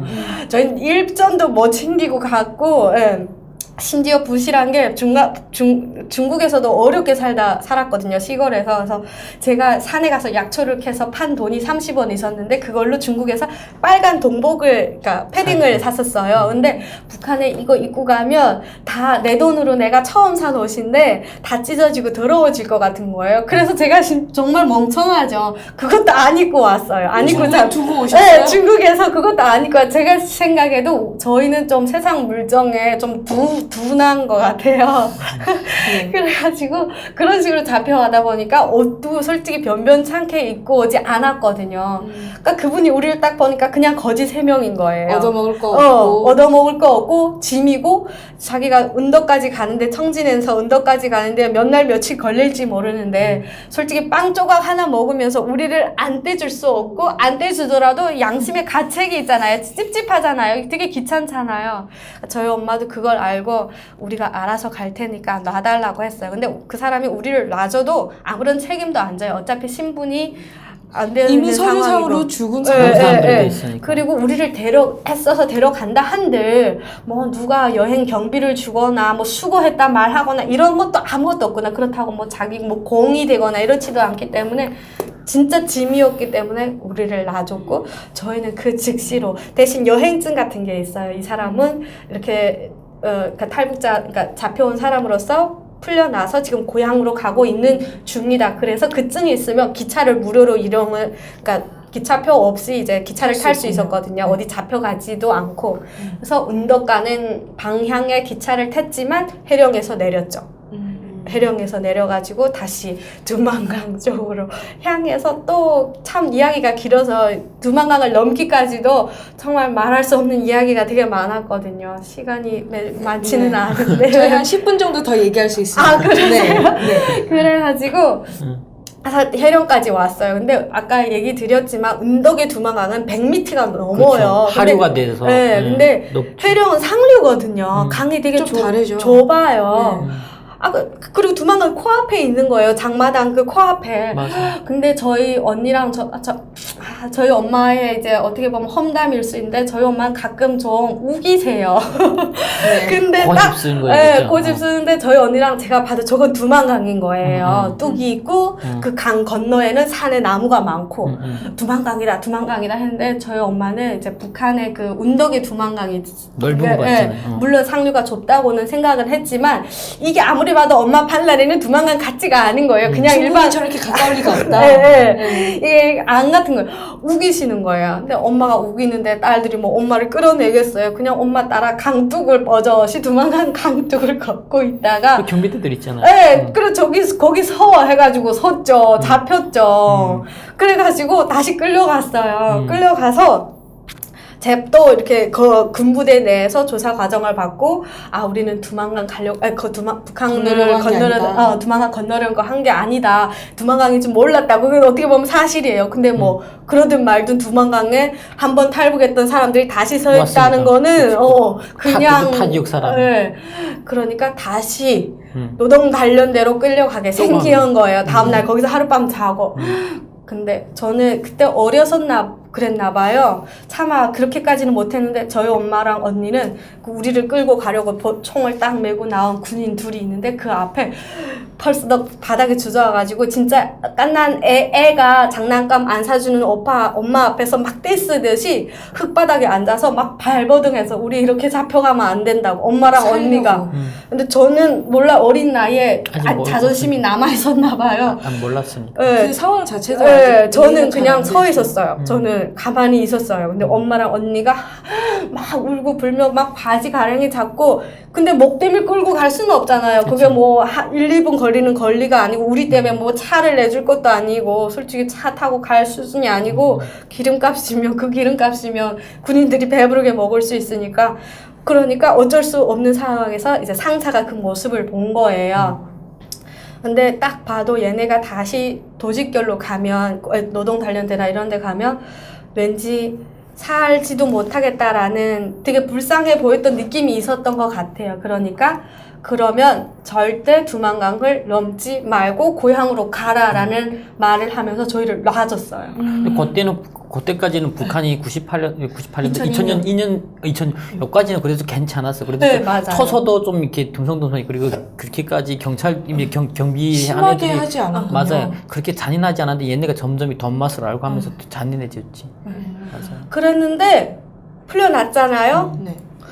바로 건너셨나요? 아니요. 이번에는 이제 마을을 통해서 이제 밤이 어둑어둑하면 건너자 하고 또 이랬는데 이제는 사람만 봐도 무서운 거예요. 괜히 의심받을 것 같고 또 잡힐 것 같고 그래서 군인이 한 명 지나가니까 이번에는 화닥딱 숨어버렸어요. 셋이서. 근데 순간 행동인데 셋이 한 곳에 숨지 못하잖아요. 그냥 순간 각자 이제 몸을 숨긴 거예요. 근데 웃긴 거는 저희 엄마랑 언니가 돼지굴에 숨었어요. 개인집 돼지굴에. 그럼 저는 개인집 화장실에 숨어버린 거예요. 그래서 언제 지금 나가야 될지 타이밍도 모르고 엄마는 저기 있고 저는 엄마랑 언니랑 저기 있고 저는 또 따로 있고 하는데 주인이 화장실로 오는 거예요. 그 재래식 그래서 그냥 저는 지나가던 행인이 화장실 들른 것처럼 하고 문 열고 화장실 문 열고 나왔어요. 근데 엄마가 언니랑 나왔는지 안 나왔는지도 모르겠는 거. 그렇다고 그 개인집 돼지굴에 들어갈 수도 애매하고 되게 이상한 상황이 되니까 괜히 잡히면 또 그렇게 되니까 그래서 한참 기다렸는데 안 나와요. 근데 무작정 거기 서 있을 수 없으니까 또 혼자서 앞으로 갔어요. 혹시 엄마 언니가 앞으로 갔나 쟁쟁쟁 가다가 제 발로 군대 초소로 들어가 버린 거예요. 그래가지고 그래도 의리가 있었어요. 저는 괜히 엄마 언니가 같이 이러다 혼자 이렇게 왔다라고 하면 군인들이 수색해서 엄마 언니 찾을 것 같아서 엄마 언니 없고 나 혼자 뭘 모르고 이렇게 돌아다니다 잡혔다라고 했거든요. 그래서 속으로 엄마 언니는라도 무사히 건넜으면 그땐 그 생각이었어요. 근데 한 몇 시간 지나서 엄마 언니가 똘거덕 제가 갇혀있는데 문 열고 들어오는 거예요. 엄마 언니도 저를 찾다가 다시 들어. 못 찾으니까 헤맨 거예요. 그러다가 얘가 잡혔겠다 싶어서 하다가 그냥 일종의 자수죠. 그래서 들어와서 결국은 셋이 또 잡힌 거예요. 근데 거기서 조사받고 사실 그 비슷한 지역이잖아요. 보초 서는 데가. 그러면 또 그 종합지가 되는 분대 이런 큰 데로 큰 부대로 초소로 가요. 갔더니 거기서 저희를 놔준 사람을 중간에 또 만난 거예요. 그분도 어이가 없었겠죠. 가라고 풀어줬더니 또 잡혀서 왔다. 그랬더니 그때는 사탕이랑 과자까지 주면서 저희를 보냈어요. 그분이 어떻게 보면 왜냐면 잡히자마자 또 잡힌 거니까. 이게 좀 전에 잡혔는데 또 잡히니까. 근데 이게 왜냐면 나중에 군대에서도 그때 당시에는 군인들이 좀 정이 있었어. 그래가지고 그 상황을 알아가지고 어떤 거는 제가 아는 친구는 일부러 먹고 살라고 애들을 도망가 건너게끔 했어요. 가서 뭐라도 훔쳐서 근데 먹으라고. 네, 맞아요. 그 군인이 딱 봐도 우리는 넘을 사람이에요. 넘을 걸 알면서 그래 잘 넘어라고 하면서 풀어보낸 거죠. 어떻게 보면. 그렇지만 형식적으로는 넘지 말라고 얘기를 하는 거고. 그래서 그 사탕 과자를 먹으면서 진짜 그 다음날이 된 거죠. 새카매질 때까지 가만히 이제 쏘다니지 않고 산 비스무리한 데서 기다리다가 어두워졌을 때 그때 이제 보복으로 해서 그때는 뭐 수영할 필요도 없고 강이 좁으니까. 근데 물살은 여전히 진짜 세더라고요. 무릎 이상 오긴 했는데 그래서 건너서 드디어 다시 굴망을 건너셨군요. 마지막 탈북을 했죠. 네. 이제 처음에는 중국에서 3년을 사셨잖아요. 근데 지금은 한국에 와 계시잖아요. 언제 한국으로 와야겠다고 생각을 하신 거예요? 사실 저희는 한국으로 갈 수 있다는 거를 몰랐어요. 그러니까 중국에서도 대도시에서 살았으면 뭐 대한민국에 대한 정보나 있거나 하지만 저희는 아예 심심찮걸 저희는 오히려 북한에 있을 때는 시골 촌뜨기를 하면서 농촌 사람들을 놀렸었지만 중국에서는 완전 시골에서 산 거예요. 진짜 북한에서도 못 봤던 그 볏집으로 그 기와라고 해야 되나? 지붕이 볏단으로 되어 초가집. 네네. 중국 지금은 없을 것 같긴 한데 없어요. 그때 당시는 많았어요. 중국 초가집이. 네. 그 2002년도에도 많았고 그래서 저희는 뭐 이런 중국에도 이런 초가집이 있나 왜냐면 뭐. 그때는 다 북한은 다 기아집이었어요. 네, 초가집이 없었거든요. 김일성이 고향집 말고는 초가집이 없었어요. 네. 그런 시골에서 저희가 살다 보니까 대한민국에 대해서 거의 모르고 살았어요. 근데 두 번째 잡혀가서 여기 다시 이렇게 있다가는 또 셋이 같이 잡히겠구나. 잡히더라도 한 명만 잡히자. 그래야 그 두 명이 뭐 한 명을 구하든 뭐 어떻게 하든 할 수 있으니까. 그래서 그때부터 언니가 시내로 나가서 일을 하기 시작했고, 저도 나갔고, 나중에 저희 엄마도 이제 시내를 나와서 일을 하면서 그때 조금씩 대한민국에 대해서 이제 정보를 접할 수 있었고, 그 후로 한 4년 뒤에 이제, 같은 탈북자였는데 그 언니가 자기 친구가 이런 브로커를 한대요. 저는 어떻게 보면 그렇게 간다는 걸 처음 들었지만 대한민국에 대한 동경이 있었기 때문에 3일 만에 간다고 결정을 했어요. 저희 엄마랑 저는. 근데 저희 언니는 겁도 좀 많았고 또 셋 다 같이 가다 잡히면 셋 다 죽을 수는 없다. 한 명은 남아서 후 길을 생각을 해야 되고 준비를 할 수도 있고 하는 여러 가지 생각으로 언니는 남아있고 엄마랑 저랑 3일 만에 결정을 해서 그때가 2006년 5월 13일 날짜까지 기억하시네요. 역사적인 날이었죠. 저희 생일. 네. 그럼 저희가 지금 제가 조금 정리를 할게요. 그러면 2002년에 북송을 되셨다가 마지막으로 이제 탈북을 해서 한국에 오신 건 2006년. 네. 그렇죠. 그 당시에 엄마랑 저가 먼저 대한민국에 왔고 2년 후에 저희 언니가 2008년도에 왔습니다. 네, 알겠습니다. 저희가 또 몽골 통해서 오셨다고 들었어요. 그 탈북 과정과 이제 남한, 한국에서 어떻게 생활하고 계신지는 2부에서 듣도록 하겠습니다. 시청해주셔서 감사합니다. 네, 감사합니다. 감사합니다. 너무 길게. 아니에요. 원래 1시간 정도, 50분에서 1시간 정도 하는 거라. 신기하네. 이 기침이 떨어지지 않아가지고 오늘 식구가 이래. 그래서 집에 뭐 공기가 안 좋나. 저희 SNS에 홍보 사진 찍게 같이 셀카 한 장만 찍어도 될까요? 네. 너 비싼가 보다. 왜 이래요 또? 근데 원철이 안 좋아하지 않나? 찍겠습니다. 좀 반대가요. 나는 어떤 모습? 너가 되는 것 같아, 자막으로. 예쁘게 나왔어요. 됐습니다. 촬영에도 이렇게 나왔으면 좋을라마는 안 그럴 것 같아. 애 엄마 같지 않네. 되게 그대로 나오는 것 같더라고요. 그죠? 아니요. 저희 조명도 있고 굉장히 예쁘게 나옵니다. 그래요? 네. 네, 시청자 여러분 안녕하세요. 2부 바로 시작하도록 하겠습니다. 저희가 탈북 과정을 못 들었어요. 네. 최종 마무리 하이라이트. 네, 그래서 그 몽골을 어머니와 어떻게 건넜는지 그 부분들 얘기를 해주세요. 네, 일단은 중국에 있는 내몽골에 가서 거기에서 또 다른 탈북 여성 3분이랑 같이 밤에 한 차를 승용차인데 원래 5인승인가 뭐 이렇게 되는데 저희 한 7명이 타고 브로커. 네, 진짜. 브로커 2명까지 그거요. 해서 7명이 타서 갔는데 다행히도 한 5시간 정도 갔나? 다행히도 그 브로커들이 그 중국의 그린라인 있잖아요. 중국 철창이 있는 데까지 코앞까지 세워줬어요. 대부분은 그 멀리에 세워두고 니네 알아서 찾아가라 이렇게 넘어가라 하는데 그분들은 저희를 등 떠밀어서 그 철창까지 넘기고 가셨거든요. 그래서 저희는 그걸 넘어서 한 1시간을 계속 그분들이 가라는 방향으로 가서 몽골에 있는 그 허술한 철조망을 넘어서 몽골에 도착했을 때 아마 새벽 5시 어슴어슴 날이 밝아올까 말까 했는데 그때부터 또 한 몇 시간 무작정 한 방향으로 걸어서 그때 이제 몽골 군인들을 만나서 우리는 한국으로 가겠다 하고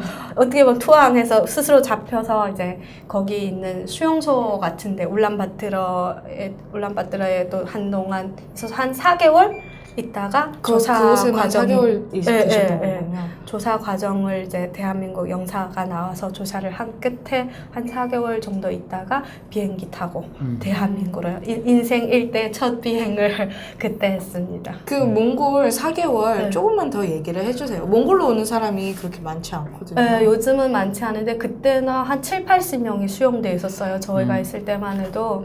근데 그 중에서 가슴 아픈 이야기를 하자면 거기서 한 명이 죽었어요. 근데 그분이 두 번째 이제 대한민국을 가려고 두 번째를 시도했었던 건데 한 번은 몽골이 거의 다 와서 중국 공안에 잡혀서 북한으로 잡혀갔는데 이제 대한민국 오르다가 잡혔다는 게 이제 북한 정부에 넘어간 거예요. 그래서 그분이 거기서 고문을 당하고 교화형을 선고받고 생활을 하다가 대한민국에 있는 와이프가 4천만 원인가 들여가지고 남편을 거의 죽게 된 남편을 돈을 먹여서 이제 다시 몽골까지 안전하게 왔고 이제 몽골에서는 대한민국으로 오기만 하면 되는 거였어요. 근데 그분이 몸이 하도 허약하다 보니까 어느 날 이제 발작을 하시는 거예요.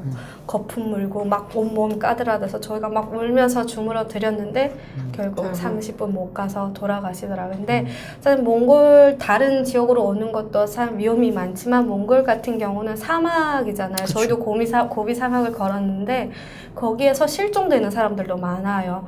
중국에서는 분명 넘어왔는데 영사 관리하는 수용소까지 오지 못하고 중국으로 다시 넘어가는지 행방조차 알 수 없는 분들이 있고 또 김혁이라고 이제 꽃제비에 대해서 책을 쓴 오빠가 있는데 저희 출연했어요. 네. 네. 그 오빠 같은 경우도 있고 이제 죽는 걸 직접 목격한 분들도 있고 제 아는 삼촌 같은 경우는 한국에 와서 암으로 돌아가셨는데 그분은 몽골에서 탈북 여성 2명이랑 같이 3명이 왔어요. 저희랑 같이 이제 몽골 거쳐서 오셨는데 근데 사막을 계속 걷다 보니까 이제 물도 없고 심지어 며칠씩 걷는 분들이 있거든요. 저희는 그나마 운이 좋아서 몇 시간만 걸었지. 근데 그분 같은 경우는 이제 며칠 걷고 먹을 것도 없다 보니까 누가 누구를 따라갈 처지가 아닌 거예요. 그러니까 각자 자기 감각에 따라서 흩어졌대요.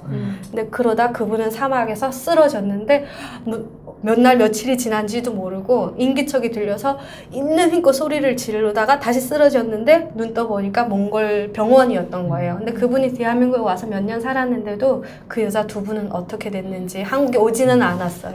그러니까 이게 자세히 다른 영화 크로싱이라는 영화 보면은 어찌보면 거의 사실에 가깝게 많이 그 다른 영화여가지고 참조하시면 더 좋죠. 김은주님과 어머니가 무사히 온 건 진짜 기적이죠. 천운인 거네요. 그리고 몽골은 추워서 5월에도 눈이 내리고 동상을 입어요. 근데 심지어 저희 앞에 이제 대한민국으로 먼저 오신 분들 같은 경우는 사막을 걷다가 눈이 오고 춥고 하니까 발에 동상을 입었는데 그래도 걸어야 되잖아요. 근데 이미 이제 영사에 왔을 때는 발가락이 다 얼어서 결국 몽골 병원에 가서 발가락을 절단을 했어요.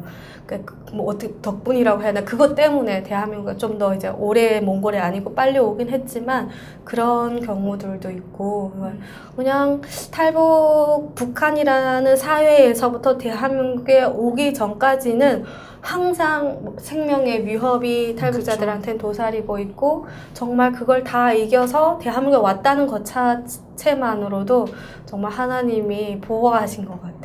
김은주님 어머니랑 인천공항에 딱 도착했을 때 한국에 와서 그 당시 기억나세요? 저는 도착하기 전에 비행기가 그 인천공항에 내리기 전에 상 떠 있잖아요. 근데 딱 그 밑을 내려봤는데 아 천국이 있다면 여기구나 그런 맞아요. 생각에서 제가 9월에 왔거든요. 9월 1일에 인천공항에 도착했는데 그때 날씨가 너무 좋았어요. 하늘도 높고 그리고 이렇게 비행기 밑에서 거의 낮게 뜰 때 보면 그 작은 섬들이 되게 많고 거기에 보트처럼 배들이 이렇게 흰 줄을 가르며 쫙 가는 것들이 되게 많더라고요. 너무 아름다운 거예요. 제가 언제, 물론 20년을 살긴 했지만, 그런 광경은 TV에서도 못 봤어요. 그렇게 아름다울 수가 없고, 왠지 대한민국은 진짜 천국처럼, 그 한 모습만으로도, 여기가 정말 천국이구나라는 생각이 들 정도로 너무 아름다웠던 것 같아요. 국정원 조사는 어떠셨나요? 국정원 조사를 받을 때도 다 아시지만, 신체 검사부터 해가지고, 북한은 돈 검사부터 하지만, 여기는 건강 검사부터 하잖아요. 어떻게 보면 그거에서부터 여기는 사람이 우선되는 사회라는 걸 느낄 수 있는 것 같아요. 그리고 신발부터 시작해가지고, 예전에 써보지 못했던 그런 샴푸요, 생활용품들을 이렇게 챙겨주고, 또 조사받기 전까지 이제 있는 방 같은 경우도 너무 깨끗하고 잘 되어 있고 안락하고 그러니까 사람의 마음을 되게 편안하게 만들어준 공간으로 설계된 것 같아요. 제 생각에는. 그래서 그런지 그때 그 깨끗함이라던가 편안함을 지금도 잊을 수 없는 것 같아요. 그 당시 김은주님은 이제 20대 초반이셨고 네. 어머니는 혹시 그때 나이가 어떻게 되셨어요? 어머니는 58년생이시거든요. 네. 계산을 해봐야 8년이면 지금 58년생. 62. 네. 저도 계산이 잘 안 되는데 그때가 거의 50대 후반. 네, 48세, 9세 이렇게 돼. 하나원에서는 그러면 어떤 기억들이 있나요?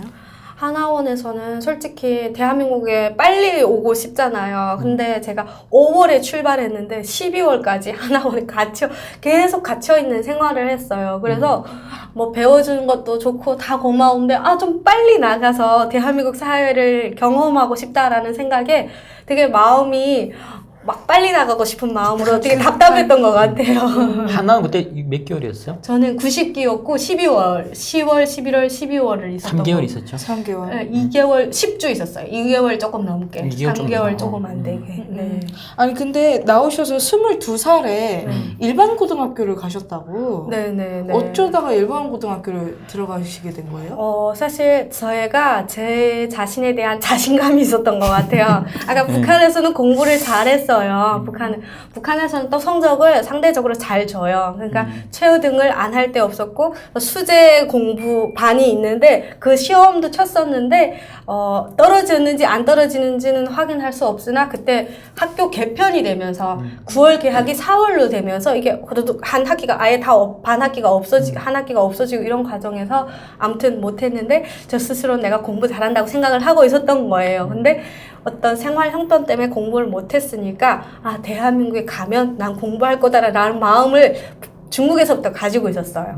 그래서 한국에 오자마자 공부해야지라고 했는데 그래서 일반 고등학교에 들어갔죠. 좀 더 대한민국의 학생들의 문화 그리고 제대로 된 교육 이런 걸 받고 싶어서 갔는데 보통은 검정고시를 보죠. 네, 그렇죠. 저도 그렇게 할까라고 했는데 그 학교 생활을 좀 체험하고 싶은 게 많았어요. 교복과 네, 그리고 집 앞에 있는 학교를 다니고 멀리 가고 싶지 않은 마음도 조금 있었고 여러 가지 복합적인 생각 하에 이제 일반 학교로 결정을 했죠. 학생들하고 4살, 5살 차이 나는데. 그렇죠. 4살 차이 나는 친구도 있었고 5살 차이 나는 친구들이 있었어요. 괜찮았어요.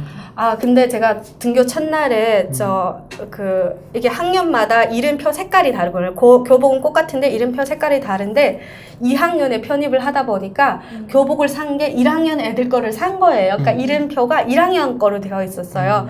그래서 반 애들이 얘가 1학년 애인데 잘못 왔나 보다라고 생각을 하고 있었는데 사실 저는 학교 가기 전에 선생님이 당연히 인사시킬 줄 알고 마음의 준비를 딱 어떻게 소개할지 하고 갔는데 하루가 끝나도 그냥 자리만 배치해줄 뿐 인사도 시키지 자기소개 같은 않고 것도 없었어요. 신설 학교 돼서 더 그런 거 아니에요? 그런가 봐요. 그리고 애들은 이제 1학년 이름표를 달고 애가 앉아서 수업을 듣고 하니까 이제 그래서 다가와서 애들이 오히려 다가와서 누구냐 물어보고 뭐냐 물어보고 하는 거예요.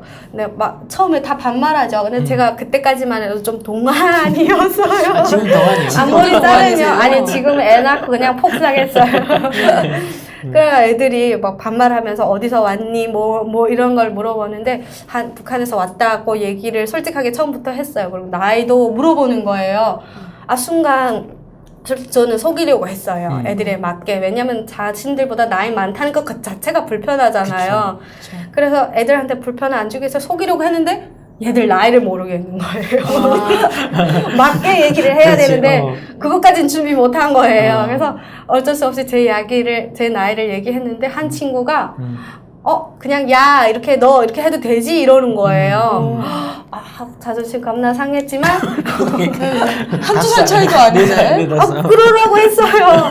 넌 너네한테 불편하게 하고 싶지 않으니까 편한 대로 해라고 했는데 며칠 동안 야 너 하는데 되게 거슬리고 스각 싸가지 없어 버리고 그러더라고요. 근데 한 일주일 지나서 와서는 언니라고 부르겠대요. 그래서 왜냐 했더니 엄마랑 집에 가서 얘기를 했나 봐요. 우리 애 이렇게 나이 많은 북한 애가 왔는데 이런 얘기 야자하고 있다고 했나 봐요. 그랬더니 어머니가 언니인데 언니라고 불러라고 어머니한테 감사하죠. 그래서 그 교육받았구나. 후부터 그 친구가 언니라고 부르고 그 친구가 좀 살짝 노는 친구였어요. 그래서 덕분에 중간고사 막 이럴 때도 새벽 3시까지 공부한다는 핑계로 막 둘이서 배드민턴 치고 그래서 평범한 고등학교 생활을 잘 않으셨네요. 근데 아무래도 탈북자라는 딱지라고 해야 될까요? 그거는 그거로부터는 자유롭지는 않더라고요. 그래서 제가 뭘 몰라서 선생님이 저한테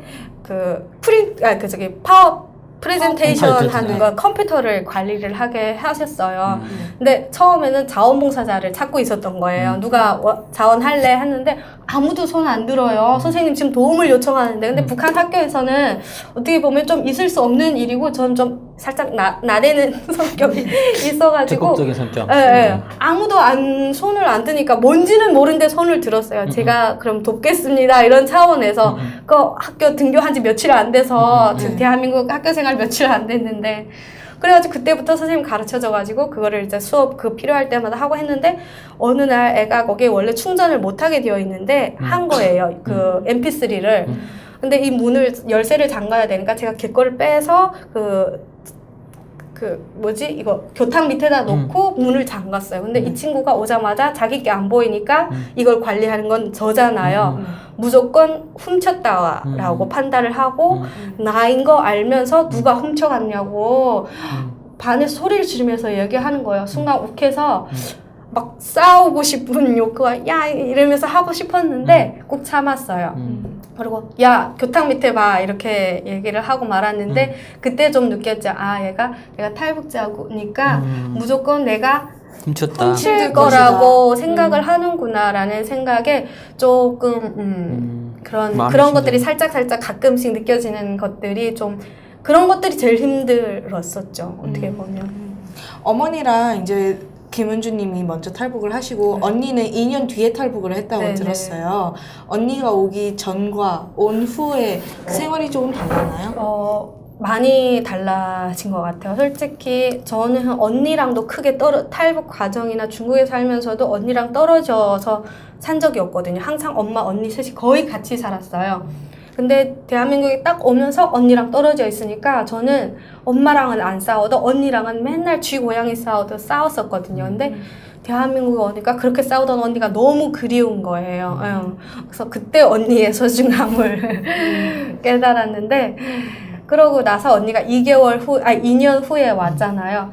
그때가 제일 행복했어요. 그럼 저는 학교 갔다가 집에 오는데 그 엘리베이터 1층, 저희 집이 8층이었는데 1층에서 엘리베이터 탈 때부터 심장이 쿵쿵쿵 했어요. 설레서. 언니를 만날 생각. 그러니까 온 가족이 엄마, 언니, 가족 우리만의 집에서 그들이 나를 기다리고 있고 나는 집으로 들어가면 엄마, 언니를 볼 수 있다는 게 진짜 지금은 그 감정이 많이 수그러들었지만 그때는 제 인생에서 제일 행복할 때예요, 진짜. 언니가 온 직후가. 예, 우리 온 가족이 물론 아빠는 안 계시지만 온 가족이 한 집에서 아침에 누군가 출근하고 저녁에 집으로 돌아오면 다 같이 만나서 다 같이 살 수 있다는 거.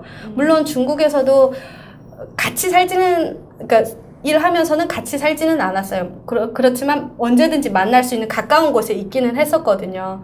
근데 그래서 그때 꿈이 그리고 그거였어요.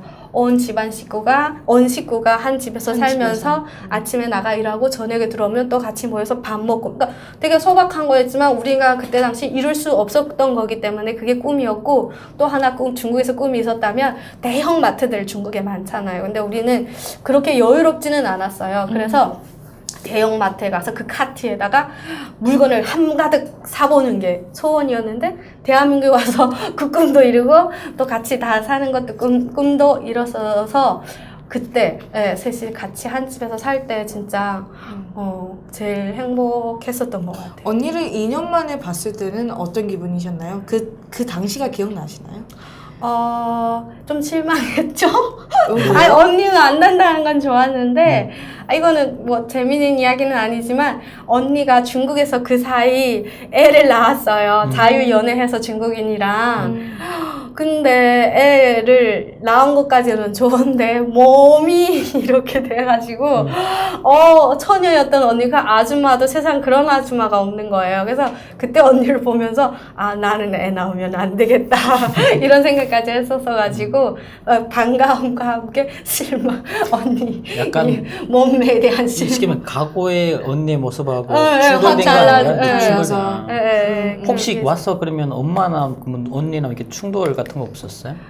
싸웠어요. 저희도 지금도 가끔 싸우는데, 그때보다 초반에 왜 사선을 넘어서 대한민국에 오기까지 많은 탈북 동포들이 가족 단위로 오는 사람들도 그렇고 되게 그 과정까지는 되게 합심하고 서로를 위로하고 하는데, 대한민국에 와서는 이가 틀어지는 가족끼리도 그런 경우가 많아요. 근데 저희도 모르겠어요. 그게 풍요로우면서 오는 나태함인지는 모르겠으나, 자유분방하면서 오는 그런 건지는 모르겠으나 좀 그랬던 것 같아요. 저희도 의견 충돌이 있고, 또 과거에 솔직히 지금도 부모, 엄마, 언니, 모녀 사이지만 가끔은 그 깊은, 누구한테도 말할 수 없는 깊은 상처들을 서로 그냥 안 꺼내요.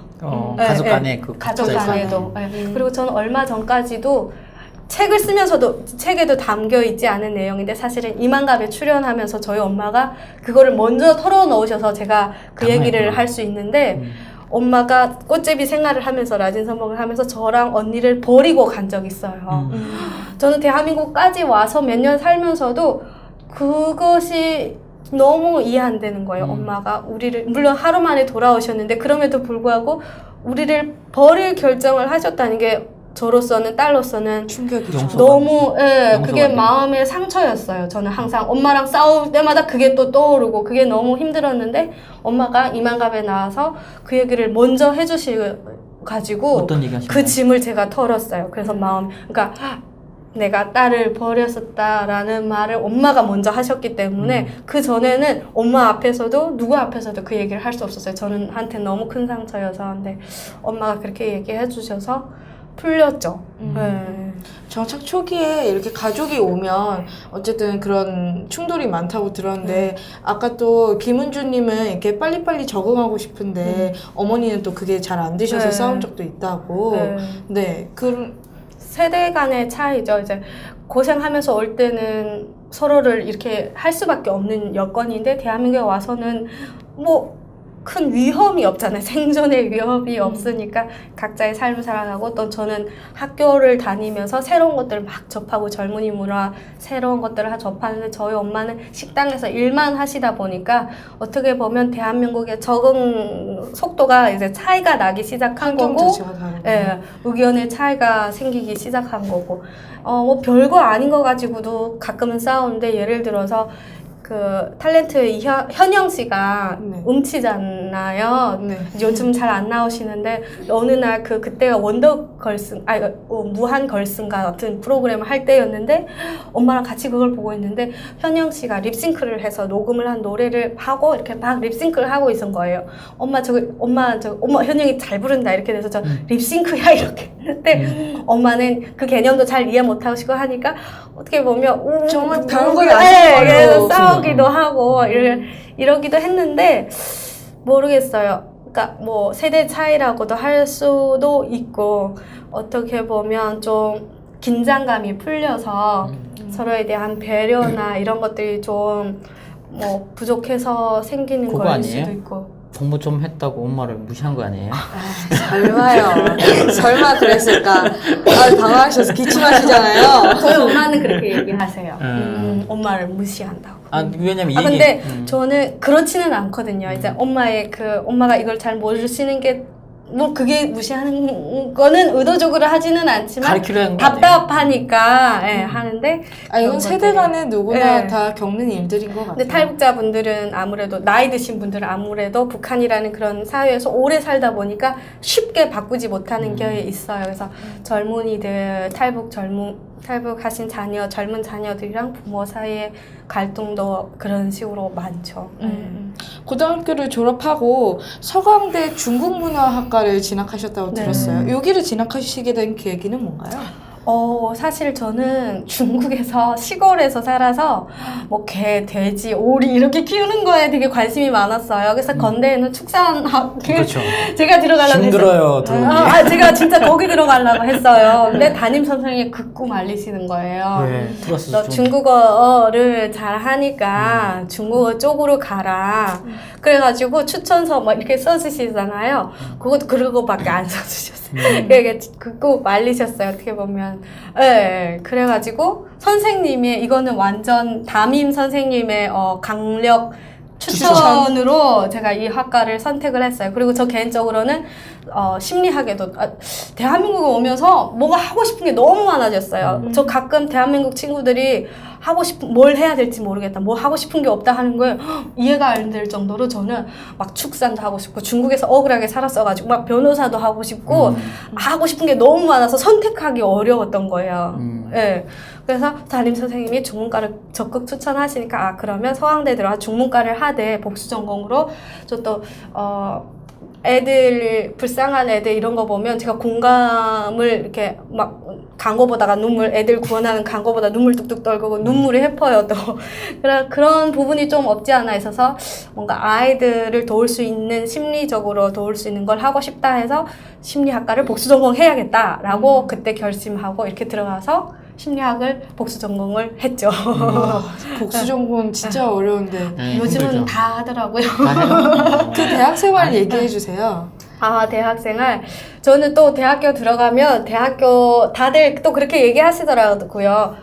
마음껏 즐길 수 있는데 뭔가 하고 싶은 걸 다 해야 되는데 예뻐지고 네. 뭐 남자친구도 그- 생기고 네. 술도 먹고. 그래서 동아리 2개 가입하고 막 서강대는 섹션이 있어요. 네. 네. 그러니까 색 활동도 하고 이러다 보니까 학점이 바닥을 이렇게 깔았네. 바닥을 친 거예요. 네. 근데 다른 건 괜찮았는데 누구는 장학금 타러 가는데 저는 못 가는 거예요. 그래서 내가 공부를 못해서가 아닌데 자존심이 상하더라고요.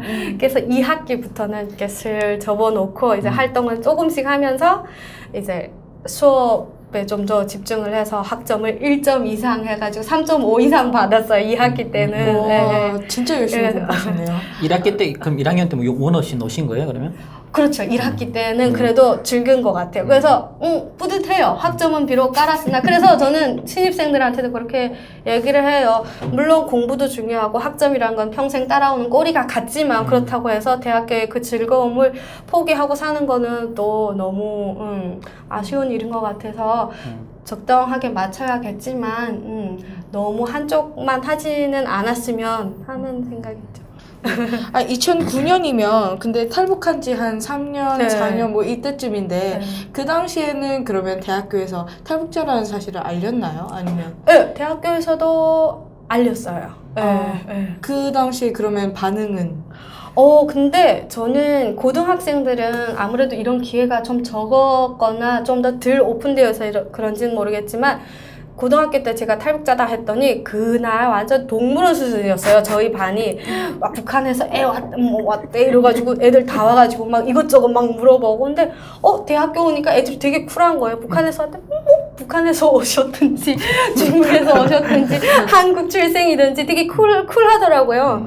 그래서 이게 수준이 그러니까 모르겠어요. 뭐가 좋다라고 말하는 건 아니지만 되게 다르더라고요. 반응들이. 근데 그게 저는 편했어요. 특별해진다는 거는 부담스럽죠. 그 자체로만으로도 남다르다는 건 그 자체로만으로 불편할 때가 있거든요. 그렇죠. 근데 그걸 아무렇지 않게 받아줘가지고 저는 되게 그게 좋았어요.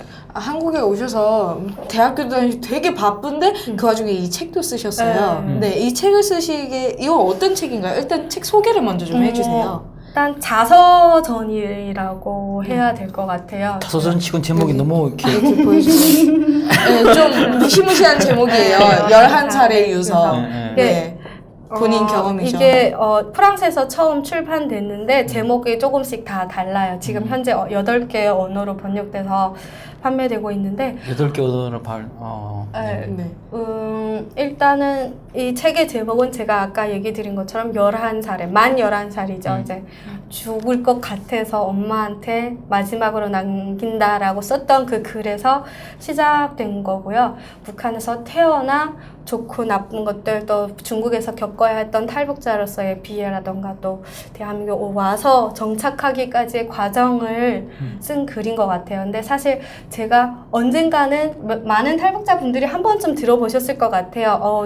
당신의 얘기는 책 한 권 써도 되겠다. 영화감이다. 뭐 늘 영화감 아닌 이야기가 없어요, 솔직히. 그쵸. 근데 뭐 저도 그 얘기를 국정원에서 조사하는 분이 그렇게 얘기를 뭐 농담 반 진담 반 얘기하셔서 언젠가는 쓸 수도 있겠다라고 생각을 했는데 그게 이렇게 일찍 쓸 거라고는 생각 못했어요. 근데 프랑스 작가가 북한 탈북자의 이야기를 책으로 내고 싶어서 북한 탈북자의 이야기를 쓰고 싶어서 탈북자분들을 이렇게 인터뷰하고 있었던 중인 거예요. 근데 솔직히 저는 제가 책의 주인공이 될 거라 생각을 못했어요. 어떻게 보면 저는 선택되었어요.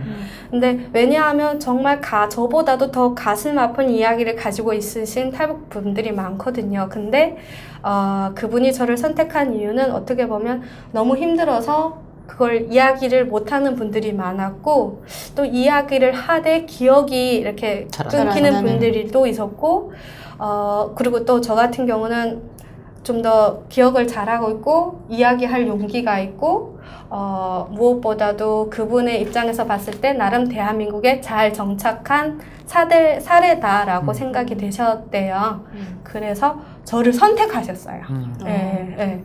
그래서 저는 그때 솔직히 책을 쓰게 될 거라 생각은 못했지만 그럼에도 불구하고 북한을 알리기 위해서 누군가가 자신의 이야기를 해야 된다면 그리고 내가 그 당사자로 선택이 되었다면 못할 이유가 없다, 안 할 이유가 없다라고 생각했고 어떻게 보면 내 의무라고도 생각을 했죠. 그래서 제 이야기를 하게 되었고 책이 나왔습니다. 아픈 과거사잖아요. 네. 근데 그걸 책으로 이렇게 글을 쓰시면서 어떠셨어요? 괴롭지는 않으셨어요? 솔직히 이 공동 저자인 세바스찬 씨랑 이야기를 하면서 힘든 게 많았어요. 그렇죠. 네, 힘든 게 많았고 그래서 아까도 얘기 들었지만 진짜 제가 제 입으로 뱉지 못할 말을 사실 이 책에 또 쓰지도 못했던 거예요. 당시에는 어떻게 보면 쓰자라고 결정은 했지만 준비는 덜 되어 있었어요. 그래서 제 책이지만 아쉬운 점이 많은 책이에요. 네, 그래서 그럼에도 불구하고 그분이랑 이야기를 하는 과정에서 제가 기억하고 느꼈던 감정들을 거짓은 없어요. 다 못한 이야기는 있어도 거짓은 없이 이야기를 했고 또 이렇게 책으로 나와서 좀 더 많은 사람들이 알게 되는 기회가 조금이라도 된 것 같아서 저는 뿌듯해요. 나는 같은 교육을 저도 책을 선물 받았는데 저도 이 책을 읽지는 못해서 왜 읽지만 그 아픈 상처가 다시 투영된다는 게 좀 두렵더라고요. 왜냐면 이게 비슷한 상처를 갖고 있으니까 어떤 부분에서는 어렵되는 부분이 있고 어떤 데서 안 되는 거 있지만은 그래가지고 좀 이렇게 선뜻 용기가 안 나는 그러니까 되게 용감하다? 용기 있다는 생각이 들었어요. 왜냐면 이렇게 자꾸 얘기함으로써 되게 상당한 많은 치유가 일어나는데 그걸 이렇게 글로까지 남긴다는 거는 상당한 책으로 낸다는 건 저도 상당한 용기가 필요한 일이라고 생각되거든요. 그래서 처음에는 가명이었어요. 근데 한국에서 어떻게 하다 보니 실명이 들통나가지고 이왕 들통난 거 하고 다 실명으로. 네, 11살의 유서 여러분 도서에도 많은 관심 부탁드립니다. 그 외에도 인권 활동도 많이 하셨다고 어떻게 보면 대한민국 오면서부터 많은 인터뷰를 했어요. 그러니까 솔직히 탈북자분들은 대한민국 오면서부터 대한민국을 위해서 뭔가 줄 수 있는 게 없어요. 빈손으로 왔기 때문에. 근데 유일하게 제가 할 수 있었던 거는 바로 이런 인터뷰를 원하는 사람이 있다면 제가 시간이 되는 한 다 해줬어요. 인터뷰. 그래서 어떻게 보면 이 책도 쓸 수 있었어요. 그러니까 말하는 거에 어느 정도 제가 단련되어 있었다고 해야 되나요? 그래서 그런 이야기를 많이 하고 인터뷰에 많이 참가하면서 또 저 스스로 정체성도 가지게 되었어요. 이 책을 쓰게 되면서도 아 정말 우리가 이런 걸 겪었고 아직도 이런 사람들이 겪고 있고 누군가는 알려야 되고 문제의식이 확산될 때 문제 해결 방법도 찾아낼 수 있다라는 생각도 가지고 해서 좀 더 적극적으로 임하면서 정말 북한인권시민연합에 이제 교육훈련팀 간사로 1년 정도 일하면서 이제 탈북 후배들이죠. 후배들의 이제 대학교 진학이라던가 아니면 또 대학 생활에서의 도움이라던가 이런 것도 좀 줄 수 있었고 그 외에도 좀 해외로 나가서 좀 더 많은 사람들에게 북한의 저의 경험을 바탕으로 해서 북한 인권 실태를 알리는 것도 할 수 있었는데 지난번 그 사만다 파워의 그러니까 미국의 유엔 미 대사랑 이제 한 자리에서도 북한 여성 인권에 대해서도 이야기할 수 있었고요. 그래서 좀 그런 기회가 어떻게 보면 저한테 많이 주어졌고 또 그런 기회를 통해서 저는 탈북자로서의 의무를 해야 한다라고 생각을 해서 많이 할 수 있었던 것 같습니다. 그 방금 말씀하신 그 UN 거기에서 북한 인권에 대해서 직접 이렇게 말씀을 하신 건가요? 네, 그렇죠. 거기에는 이제 그때 2016년 작년이네요. 네, 작년이네요. 작년 3월이었는데요. 그때 이제 3.8절 세계 여성의 날을 이후로 이제 사만다 파워의 유엔 미국 대사가 이제 북한 여성의 인권을 이야기하고 싶어해서 이제 그 테드의 유명한 이현서 씨랑 또 북한에서 수용소에서 생활했던 분이 있어요. 그분이랑 또 캐나다에서 책을 쓴 탈북 여성분이 한 분 있는데 그분까지 4명이 가서 북한 여성들의 인권 실태를 저희들의 경험을 바탕으로 해서 알리는 계기가 되었었고요. 그리고 이제 유명한 가수인데 저는 몰랐었는데 스팅이라고 영국의 팝 가수 있잖아요. 그분이랑 그리고 싸이 강남스타일 이후로 유명한 그 일비스라고 그 The Fox Say 그 노래가 있는데 그분들이랑 같이 또 노르웨이 토크쇼에 참가해가지고 부족한 영어로 막 했었는데 저한테는 신선한 경험이기도 했고 나름은 국제적인 무대에서 북한 인권을 알릴 수 있는 중대한 역할을 또 맡은 것 같아가지고 그런 걸 하면서 점점 더 많이 해야 되고 좀 더 때로는 그런 짐이 무겁게 느껴질 때도 있어요. 그럼에도 불구하고 좋은 기회들인 것 같아서 네. 그렇게 북한 인권을 위해서 활동도 하고 계신데 그 사이에 언제 연애를 하고 언제 결혼을 하셨어요? 애는 언제 낳았어요? 아니 저는 바빴어요. 오셨는데 아이가 있고 그러니까 아내라고 하셔서 너무 깜짝 놀랐어요. 이렇게 동안이신데 진짜 그렇지 않은데 어떻게 남편분은 남편도 탈북자예요. 사실 만나기 전에 한국 사람도 만나봤었는데 한국 사람 만날 때는 차이를 못 느꼈어요. 그냥 남자고 전 여자였고 근데 이제 탈북자랑 연애를 하니까 다른 게 느껴지더라고요. 뭔가 말할 수는 없지만 그런 공감대가 있는 것 같은 정서적으로 그래서 좀 더 편한 게 있었어요.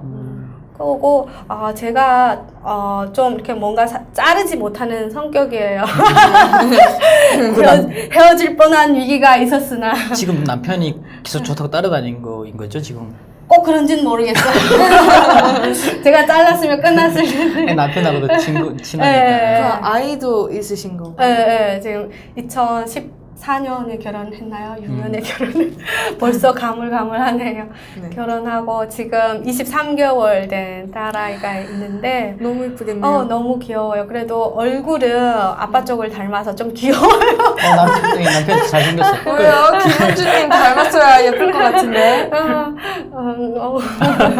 그러면 그렇게 결혼을 하고 또 아이를 갖고 네. 조금 더 나만의 정착한 기분이 드나요? 이제 10년 넘으니까 이제 정착했나라는 생각이 들 때가 있어요. 물론 어떤 분이 뭐 부산에서 서울에 올라오신 분이라도 조금 이질감을 느낄 수는 있잖아요. 서울 생활에. 근데 물론 그런 감정인지는 모르겠으나 10년 된데도 가끔 이질감을 느낄 때가 있어요. 그러면 내가 아직도 대한민국에 정착을 덜 했나 라는 생각이 들긴 하지만 제가 그 대선을 참가해서 투표하는 그 날부터 제가 이명박 대통령을 처음 투표를 네. 했었나? 모르죠. 박근혜 대통령인가? 저희는 어떻게 모르죠. 됐지? 저는 모르죠. 저희는 모르죠. 2008년도. 네, 2000. 박근혜 대통령을 했었던 것 같은데 그때부터 저는 당당한 대한민국 국민이다. 이게 투표권을- 자부심이 있었어요. 네, 네. 그리고 투표권을 행사하셨습니다. 많은 탈북자분들이 그러지만 그게 특권이라고 생각했고 그래서 저는 그 특권을 안 누리고 투표를 안 하는 분들 보면 답답해요. 그러고는 사회에 불만을 가지고 투표로서 네. 아무튼 그 순간부터 저는 정착은 덜 했을지 모르나 대한민국의 당당한 국민으로서 또 그만의 또 탈북자뿐만 아니라 국민으로서의 책임과 의무도 있다고 생각을 하고요. 그래서 제가 잘 사는 게 근데 지금 빼먹은 게 뭐냐면 남편분이 지금 통일부에서 일하고 있어요. 아, 그리고 그래요? 같은 인권 활동도 같이 했었고 되게 인권 활동의 선배죠. 그치요. 탈북은 거기서 남편이. 몇명 봤더니 그 꼬임 당했다고 하더라고요. 맞아요. 빼놓고 남편분이. 네, 그래가지고 지금 아니 남편이 그 NGO에서 북한 인권 활동을 했었어요.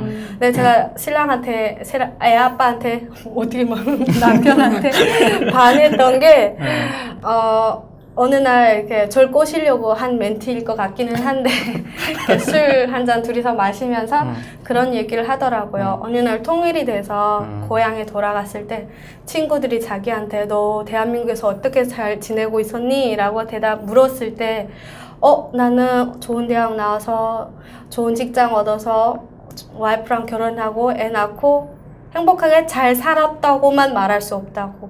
왜냐하면 북한에서 친구들은 그렇게 살지 못했으니까. 그래서 그 친구들을 위해서 통일되는 날 떳떳하게 이야기하기 위해서라도 자기는 북한들 위해서 또 그 친구들 위해서 뭔가를 해야 된다라고 하는데 저는 그게 되게 비전이 있어 보이고 사람 책임감이 있어 보였고 그거에 그 한마디에 전 솔직히 반했어요. 말을 잘해야 그 말 덕분에 김은주님도 더 인권 활동 네, 열심히 하실 것도 사실 있겠네요. 남편의 영향이 되게 많아요. 왜냐하면 한국 와서 대학교 1학년 때부터 알게 됐거든요. 그래서 그때부터 맨날 인권 활동을 하니까 영향을 안 받을 수가 없었고, 많이 영향을 받았고, 정치적 성향도 영향을 받았죠. 네, 알겠습니다. 그러면 앞으로 또 살게 되시면서 통일이 된 후에 통일이 된다면 어떤 일을 하고 싶으신지 미래의 꿈이 있다면 어떤 게 있는지 말씀해 주세요. 솔직히 탈북자들은 어떻게 보면 통일의 교역자라고들 이야기하시잖아요. 물론 저도 그 역할을 할 거라고 생각을 해요.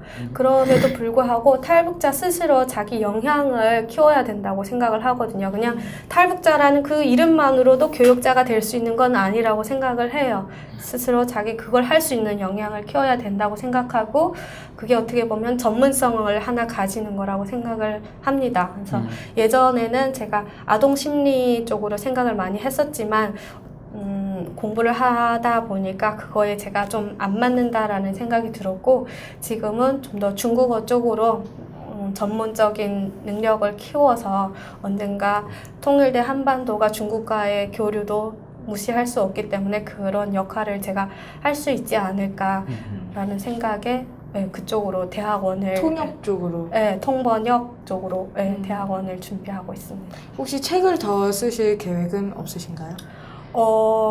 그렇지는 않고요.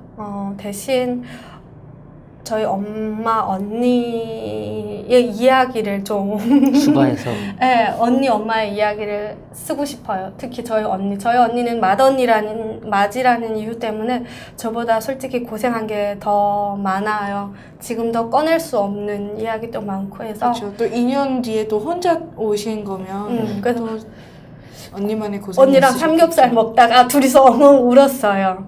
한국 와서요. 네, 불과 얼마 전인데 언니도 이야기를 다 못하고 이때까지 살아왔는데 갑자기 고기를 먹다가 언젠가 기회가 되면 다 털어놓고 싶다. 가지고 있는 것도 무겁고 그냥 이렇게 죽는다면 뭔가 말 못하고 죽는다는 게 조금 억울하다는 생각이 그렇죠. 든대요. 물론 제 이야기 언니의 삶도 있지만 언니는 저보다 더 많이 힘든 걸 겪었어야 개인적으로 했거든요. 겪은 네. 감정도 있을 거고. 그래서 탈북자들의 마음을 풀기 위해서는 이렇게 책이나 이런 걸로 뭐 익명이든 해도 자기의 이야기를 풀어놓는 게 심리적으로나 또 마감할 그렇지 때 않을까. 있어서 좀 편한 마음을 옷 입으면서 그런 생각을 했어요. 그래서 언니를 대신해서 언니의 이야기를 쓸 수 있도록 했으면 좋겠다라는 생각은 했죠. 네, 저도 김은주님의 저도 아직 이 책을 못 읽어봤지만 이 책도 너무 궁금하고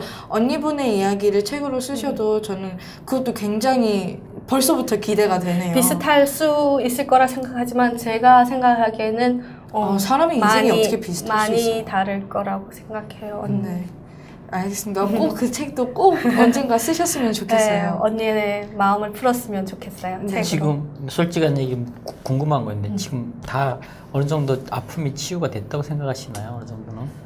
지금 벌써 11년 차시잖아요. 많이 11년 차. 치유가 됐는데 영역 치유될 수 없는 영역이 있는 것 같아요. 어떻게 보면 그게 바로 영역 말할 수 없는 내 입으로 내가 말할 수 없는 것들일 것 같아요. 그래서 가끔씩 어떤 순간에 떠오를 때가 있어요. 지우고 싶은 기억들이. 네. 저희 언니는 그게 더 많을 것 같고 라는 생각이 들긴 하죠. 말 못할 것 같아요. 죽기 전에 말할까나? 지금 벌써 정착 그래도 11년 차세요. 네. 이제는 탈북 선배보다 탈북 후배가 더 많습니다. 맞아요. 네, 탈북 후배들에게 이 대한민국 정착에 관해서 조언 한마디 해주세요. 저는 항상 그러는데 대한민국에 제가 살아가면서 느낀 거지만 어떤 사회든 100% 모든 사람이 날 좋아할 수는 없는 것 같아요. 그리고 물론 우리는 나한테 안 좋게 대하는 사람에 대해서 더 집중하는 경우가 많아요. 그거에 그쵸. 상처받고 그거에 힘들어하는데 어떤 사회든 북한이었다고 모든 사람이 날 좋아했을까요? 북한이 뭐 어딜 가든 그렇기 때문에 안 좋은 사람들의 안 좋은 평가에 신경 쓰기보다는 스스로 내가 더 좋은 사람이 되기 위해서 노력하면 그런 것들이 별거 아니라고 생각이 들거든요. 그래서 좋은 거에 집중하고 자기 삶에 집중해서 자신이 원하는 대로 살아가면 그것이 무슨 우리가 말하는 뭐 대기업 회장이 되고 돈 크게 벌고 이런 게 아니더라도 행복하게 대한민국에서 살 수 있다고 생각을 합니다. 본인이 하는 것을 즐기면서. 네, 조언 감사합니다. 오늘 그 아픈 기억인데도 불구하고 이제 북한 생활부터 탈북 과정 또 한국에서 어떻게 정착하고 계신지 쭉 얘기를 해주셨는데 여기 출연하신 소감도 한마디 해주세요. 요즘은 이런 게 되게 뭐라 그럴까 1인 TV도 많이 뜨고 그러잖아요. 그래서 어떻게 보면 이런 방송을 통해서 탈탈탈이나 뭐 베나TV 이런 걸 통해서 더 많은 사람들한테 북한을 알릴 수 있는 또 더 많은 사람들이 쉽게 접근할 수 있는 것 같아요. 근데 그런 거에 또 제가 나와서 조금이라도 이렇게 할 수 있었다는 거에 되게 기회를 주셔서 감사하고요. 저의 이야기가 좀 더 북한을 아는데 도움이 되었으면 좋겠습니다. 네, 저는 오늘 이렇게 탈북하는 또 얘기 이렇게 말씀하시면서 좀 아팠던 기억 조금이나마 탈탈 좀 털어줬으면 좋겠네요. 네. 신지성님 오늘 탈탈탈 1일 MC로는 처음이시잖아요. 네, 처음입니다. 네. 출연 소감 한마디 또 해주세요. 저는 뭐 솔직한 얘기로 이 운주라 해야 되는지 모르겠는데 알고 지낸 지는 5년, 6년 거의 되는데 이 솔직한 얘기로 이게 깊이 있는 얘기를 못 들었어요. 그리고 항상 나도 이게 아픈 얘기는 피해 왔거든요. 왜 그 아픈 얘기 나도 이제 전이가 될까봐. 근데 들으면서 느끼는 건데 이게 나의 아픔을 털어놓음으로써 좀 치유가 되고 문제는 이 들으면서 나도 용기를 갖고 치유가 되는 걸 느꼈어요. 그래서 좀 더 많은 분들이 자신감을 가지고 그 자기 아픈 상처를 좀 담대하게 얘기하고 그리고 타인의 시선보다도 좀 더 자기 중심적으로 자기를 좀 더 생각하고 자기를 좀 사랑하면서 좀 얘기했으면 좋겠다는 생각이 들었어요. 탈탈탈이 그런 면에 참 좋은 것 같아요. 늘 얘기하지만 대본 없이 즉흥적으로 본인의 솔직한 얘기 얘기해가지고 참 좋다. 네. 생각 들어요. 알겠습니다. 감사합니다. 저는 오늘 들으면서 다시 한번 제 삶에도 감사하고 저는 이 MC를 하고 있는 이 기회를 갖게 된 거에 대해서 저는 또 감사를 느끼게 되네요. 이렇게 한 분 한 분의 얘기를 들을 때마다 잠깐만요. 네. 그래서 알겠습니다. 오늘 마지막으로 이 네. 11살의 유서 이 도서에 한 번 더 관심 가져주시길 부탁드리면서 오늘 탈탈탈은 여기서 마무리를 하도록 하겠습니다. 네, 시청해주셔서 감사합니다. 네, 감사합니다. 너무 지루했나요? 아니야. 아니요. 지루하진 않았어요.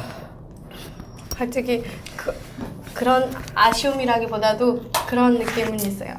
너무 오래전 이야기인 것 같은 느낌이. 근데 그 얘기를 하려고 했는데 깜빡했는데 제가 꽃제비 생활을 했잖아요. 그래가지고 얼마 전에 2년 전에 온 분한테 다 물어봤어요. 꽃제비가 덜하냐. 근데 그렇지 않다는 거예요. 저는 나름 북한이 많이 변했잖아요. 네, 그래서 예전처럼 그렇게 굶어 죽는 사람도 적고 해가지고 꽃제비도 덜할 줄 알았어요. 그래서 그런 질문을 했는데 요즘 더해지고 있다라고 이야기를 하셔가지고 점점 안 좋아지고 있다고 네. 그러더라고요. 몇 년 전부터 좀 더해졌다고. 네, 그래서 그게 되게 가슴 아프고 그래서 내 얘기가 꼭 과거 얘기만은 아니구나, 역시나 현재 진행형이구나라는 생각을 그렇죠.